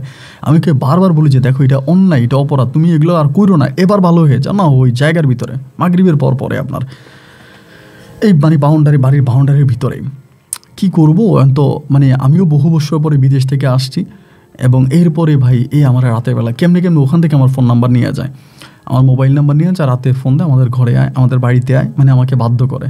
আমি যেতে চাই, আসলে কি বলবো, আমার নিজেরও দোষ আছে, আমার যে নিজের দোষ নেই একদম তাও না, আমি তো না যাইলেও পারতাম, কিন্তু আমি না যাইলে পারতাম, আমি গেছি, উনি আমাকে ফোন দিছে তুই আয়, আমি তোরে এই করবো সেই করবো আয়, তো আমি যাইতাম। এমন করে আমি দেশে প্রায় আপনার যত দিনই ছিলাম আর কি, আমি 5 মাসের ছুটি নিয়ে গেছি, আমি 4 মাস ছিলাম। তো এই 4 মাসের ভিতরে আবার আমার বাবা মা বিয়ে করার জন্য চাপ দিছিল যে তাই আবির বিয়ে কর। তখন আমি বলছি যে না আমি এখন বিয়ে করব না, আপাতত ধরেন আমি এখন বিয়ে করব না, আমি করব আপনার ঘর বাড়ি এখনও কাজ হয় নাই, ঘরের কাজ হয় নাই, ঘরের কাজটা হয়ে যাক, এবং ঘরের কাজটা হইলে পর আমি বিয়ে করব, আমি এখন আপাতত বিয়ে করব না। মানে আমি বিয়ে করার জন্য নারাজ যে আমি বিয়ে করব না। শেষ পর্যন্ত তারা আমার আর বিয়ে করাইলো না। আর বিয়ের কাজ তো আমার ঝর্ণার সাথে হচ্ছে, তো আমার বিয়েটা তো আর ইম্পর্টেন্ট না যে বিয়ে করতে হবে এমন তো আর কোনো কথা নাই, কারণ আমি তো ঝর্ণার সাথে আসি। তো সেখান থেকে ধরেন আমি তখন করলাম কি আপনার বাড়িতে চলে আসি, মানে বাড়িতে বলতে আমি আবারও কাতারে চলে যাই। এই কাতারে চলে যাওয়ার কিছুদিনের মাথায় আপনার বেশি না আপনার অল্প কিছুদিনের মাথায় আমি তখন আমার কাতারে থাকা অবস্থা আমার ফোন দিয়ে বলতেছে যে আবির আমি তো প্রেগনেন্ট, আমার পেটে তো বাচ্চা। আমি কাতারে যাওয়ার পরে আমি বলি তুমি কী বললা, তুমি কী বললো, তুমি বাচ্চা নষ্ট করে ফেলো। বলেন আমি তো বাচ্চা নষ্ট করবো না, আমি বাচ্চা কেন নষ্ট করবো? আমি বললাম আরে আশ্চর্য বিষয় তো, বাচ্চা নষ্ট করবা না, কাকা তো বাড়িতে নাই, তা বাচ্চার পরিচয় কী দিবা? ও বলে তোমার পরিচয় দিব, কে বাচ্চা তুমি দাও নাই? আমি বললাম ঝর্ণা আমার আব্বা তোমারে বিয়ে করছে, হিসাব করলে তুমি আমার সৎ মা, এখন তুমি আমার এগুলো কী বলতেছ, আমি তোমার কেমনি বিয়ে করব? আর তোমার সাথে কি আমার বিয়ে আর হওয়া সম্ভব? ও আমার বলে তুমি আমার বিয়ে করতে হবে, আমার পেটের সন্তানের বাবা তুমি, আমি এটা গ্রামবাসীকে জানাবো। আমি বললাম আরে তোমার মাথা তো পুরেই গেছে, আমি তো ভাবছিলাম তুমি মনে হয় ভালো হয়ে গেছো। ও আমারে বলে ও সুযোগে আমাকে ভোগ করবা, আর বিয়ের কথা বললে আমি খারাপ। তা আমি বললাম ঝর্ণা দেখো তুমি পাগলামি করতেছো, অতিরিক্ত পাগলামি করতেছো, তুমি এবার এটা বন্ধ করো, অ্যাটলিস্ট এখন এটা বন্ধ করো, এইটা আর সামনের দিকে মানে বাড়াইও না। না ও আমারে বলতেছে যে তোমার আমার বিয়ে করাই লাগবে, হয় তুমি আমার বিয়ে করবা, নাইলে আমি গ্রামবাসীকে জানাবো আমার পেটের বাচ্চার বাবা তুমি। আমি ওরে বললাম যে দেখো তুমি এখনও সময় আছে, তুমি একটু শান্ত হও, পেটের বাচ্চাটা নষ্ট করে ফেলো, বাচ্চাটা রাখো না, বাচ্চাটা নষ্ট করো, কাকা বিদেশে, এখন তোমার পেটের বাচ্চার পরিচয় কি দিবা, কি পরিচয় দিবা, বাচ্চাটা নষ্ট করে ফেলো। ওর কথা হলো যে না আমি বাচ্চা নষ্ট করব না, মরি কি বাঁচি আমি সমস্যা নেই, বাচ্চা নষ্ট করবো না, আমি আমার বাচ্চা রেখে দিব, আমি বাচ্চা কেন নষ্ট করব? আমার বাচ্চার তো কোনো অপরাধ নাই, বাচ্চার তো কোনো অন্যায় নেই, বাচ্চা কেন নষ্ট করব? না যতভাবেই বলি যেভাবেই বলি ও আমার কোনো কথা শুনতেই রাজি নাই, ও করবেই না। এবং শেষ পর্যন্ত আমি তখন বিপদে পড়ে গেলাম। ও আস্তে আস্তে কি বাচ্চাটারা বড় করতেছে, বড় করে 1 জন 2 জন 3 জন করে গ্রামবাসীকে জানাইতেছে।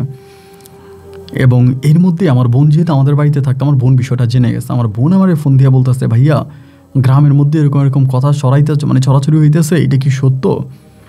আমি বললাম যে দেখ পাগলামি করিস না, পাগলামি বন্ধ রাখ, এগুলো পুরোই ফালতু কথা, মিথ্যা কথা, এগুলো কোনো কথা না। এখন এই ঘটনার কয়েকদিন পরে আমার কাকা তখন আমার ফোন দিছে আপনার দুবাই থেকে, আমারে ফোন দিয়ে বলতেছে যে আবির তোরা তো আমি বিশ্বাস করতাম, তোরা তো আমি মানে ফেরেস্তা মনে করতাম, তুই এটা কেমনে করলি? আমারে বলতেছে। আমি তখন বললাম কাকা এটা মিথ্যা কথা। বলে মিথ্যা না সত্য, এটা তো মানে গ্রামবাসীর সবাই জেনে গেছে, আর তোর যদি এটা মিথ্যা মনে হয় তাহলে তুই বাড়িতে যা, বাড়িতে গিয়ে ওর সাথে ডিএনএ ম্যাচ করা, তোর সাথে ডিএনএ মিলে কিনা দেখি, যদি মিথ্যা হয়। আমি তখন বললাম যে আমার সাথে ডিএনএ ম্যাচ করবে না। উনি বলে না করলে তুই বাড়িতে যা, আমি তোর টিকিটের টাকা দিব, তোর যাইতে আসতে যে টিকিটের টাকা লাগবে ওই টাকা আমি দিব, তুই যা ডিএনএ ম্যাচ করা। তাই আমি বললাম যে কাকা দেখেন আপনার বউ আগ থেকেই খারাপ। উনি বলে তুই তো আমার খারাপ মেয়ে বিয়ে করাইছিস, নিজে ভোগ করার জন্য, নিজে পাওয়ার জন্য, আমি বিদেশে থাকবো, আমার বয়স হয়ে গেছে, এই সুযোগে তুই ইউজ করবি, যার কারণে তুই আমার বিয়ে করাইছিস। উনি যা পারতেছে তাই বলতেছে। ইতিমধ্যেই শুনতে পেলাম কাকা নাকি ওরা তালাক দিয়ে দিচ্ছে, মানে মোবাইল ফোনে আবারও সে আগের মতো তালাক, মোবাইল ফোনে আবারও তালাক দিয়ে দিচ্ছে এবং তালাক দিয়ে ওর কাবিনের টাকাও নাকি ওনার আব্বা আম্মারে বলছে কাবিনের টাকা দিয়ে দেন। এবারও করলো কি, বাচ্চা বেটা আমাদের বাড়িতে গিয়ে উঠছে যে আবির আমার বিয়ে করছে, মানে আবির আমার পেটে বাচ্চা দিচ্ছে, আমার আবির বিয়ে করা লাগবে। তো ওর কাছে ধরেন ও তো খারাপ মেয়ে, এক কথায় বলতে গেলে ও তো খারাপই, এখন ওর তো আর টাকা পয়সার অভাব নাই। মানে ও তখন এই ঝামেলার ভিতরেও বলতেছে যে না, আমি এই পেটের বাচ্চা আবির আমার বিয়ে করা লাগবে। মানে আল্লাহর কি হুকুম আর কি, মানে মরার উপরে খারাপ বলে একটা কথা আছে না, ওই রকম একটা কথা হইল। এই ঘটনা বাড়ির মধ্যে চলতেছে, মানে বাড়ির মধ্যে এই ঘটনার মাঝে হঠাৎ করে ভাই কোনো কথা নাই বার্তা নাই, আমাদের রুমে এক ছেলে ফাঁসি দিয়ে মারা গেছে। আমাদের রুমের ভিতরে, আমরা যে রুমে থাকতাম ওই রুমে, তখন আমি কোম্পানি চেঞ্জ করি, আমি অন্য একটা আপনার ফার্মে চলে যাই, ওইখানে কাজ করে, আমরা 4 জন কাজ করতাম। এক ছেলে বাঙালি, ও ফাঁসি দিয়ে মরে গেছে। ও ফাঁসি দিয়ে মারা যাওয়ার পরে মালিক পুরো ভয় পেয়ে গেছে, মানে আমাদের মালিক, ও ভয় পেয়ে করছে কি আমাদের লোক যা আছে সবগুলোরে ক্যান্সেল করে দেশে পাঠাই দিচ্ছে ভাই। মানে কোনো কথা নেই, ওই ছেলে ফাঁসি দিল কেন, তার ভিতরে ভয় ঢুকে গেছে, আর একটা ফাঁসি দিয়ে মরছে, আমি কোন বিপদে পড়ি, আমার ফ্যাক্টরিও দরকার নাই, আমার কাজেরও দরকার নাই, আমি সবগুলোর উনি ক্যান্সেল করে একদম দেশে পাঠিয়ে দিচ্ছে। একে তো আমার বাড়িতে, দ্বিতীয়ত আমি তখন ক্যান্সেল হয়ে কাতার থেকে আসছি বাড়িতে। বাড়িতে আসার পরে আমি ওরে মাইরে ফেলাবো, মানে আমি প্ল্যানিং করছি ওরে আমি মেরে ফেলবো। বাড়িতে আসার পর আমার মা আমার বাবা আমার পায়ে ধরে, এতে পাগলামি করিস না, ও যেহেতু বলতেছে ওরে বিয়ে করো, আমি কেন বিয়ে করবো, আমি করবো না, আমি ওরে বিয়ে করবোই না, আমি কেন বিয়ে করবো। গ্রামবাসীর সবাই তখন আমার একদম জোরপূর্বক, মানে একেবারে সম্পূর্ণ জোর জবস্তি করে তখন আমার এই জনের সাথে আমাকে বিয়ে করাই দেয়। বিয়ে করাই দেওয়ার পরে আমি গ্রামে থাকতে পারি না, গ্রামে কারোর মুখ দেখাইতে পারি না, মানে গ্রামের সবাই ধরেন আমারে মানে খারাপ ভাষায় কথা বলো, অকথ্য ভাষায় কথা বলে। তখন আমি কী করবো, আবার ওইখান থেকে মানে আমি আবার চট্টগ্রাম শহরে চলে আসছি। তখন তো আমি বিদেশে যেতে পারবো না, দেশে এসে ব্যবসা বাণিজ্য, চট্টগ্রাম শহরে এসে ব্যবসা বাণিজ্য করতেছি, চলতেছি, ফিরতেছি।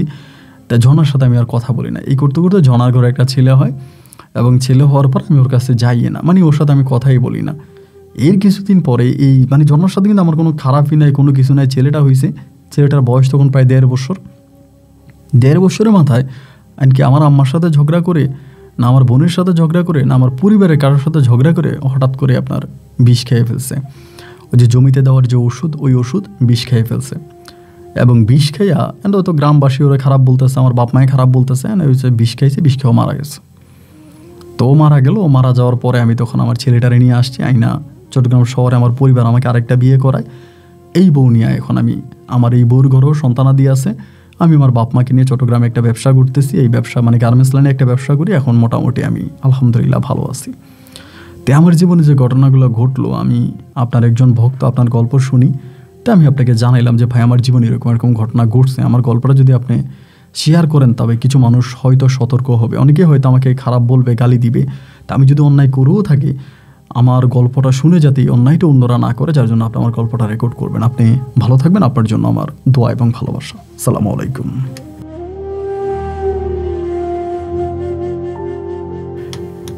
প্রিয় বন্ধুগণ, শুরুতেই সবাইকে অনেক বেশি ধন্যবাদ এই পর্যন্ত আমার সাথে থেকে চট্টগ্রামের ভাই প্রবাসী আবিরের জীবনের বাস্তব গল্পটা শোনার জন্য। বন্ধুরা, পরকীয়ার চেয়েও নোংরা কাজ পৃথিবীতে আর কিছু হতে পারে না। আমরা আমাদের এই সমাজে পরকীয়ার অনেক গল্প শুনে থাকি। দেখেন, আমি একটা কথা জানিয়ে রাখি, আপনি পরকীয়ায় পড়ছেন তো মরছেন, হোক সেটা নারী। যদি নারী পরকীয়ায় পড়ে তার সংসার ভেঙে যাবে, যদি পুরুষ পরকীয়ায় পড়ে তার সংসার তো ভাঙবেই, সাথে সাথে সে রাস্তার ভিখারিও হয়ে যাবে। আজকে হয়তো আবিরের সন্তানটার জন্য আল্লাহ হয়তো আবিরকে মাফ করেছে এবং দৃষ্টান্তমূলক শাস্তি পেয়ে ঝর্ণা দুনিয়া ছেড়েছে।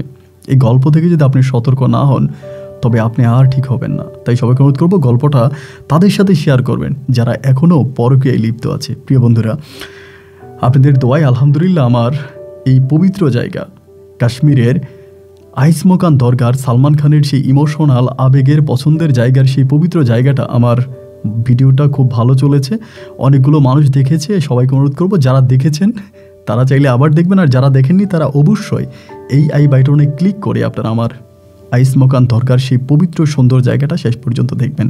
সবাইকে আবারও ধন্যবাদ জানিয়ে এখানেই বিদায় নিচ্ছি। আল্লাহ হাফেজ এন্ড সালামু আলাইকুম।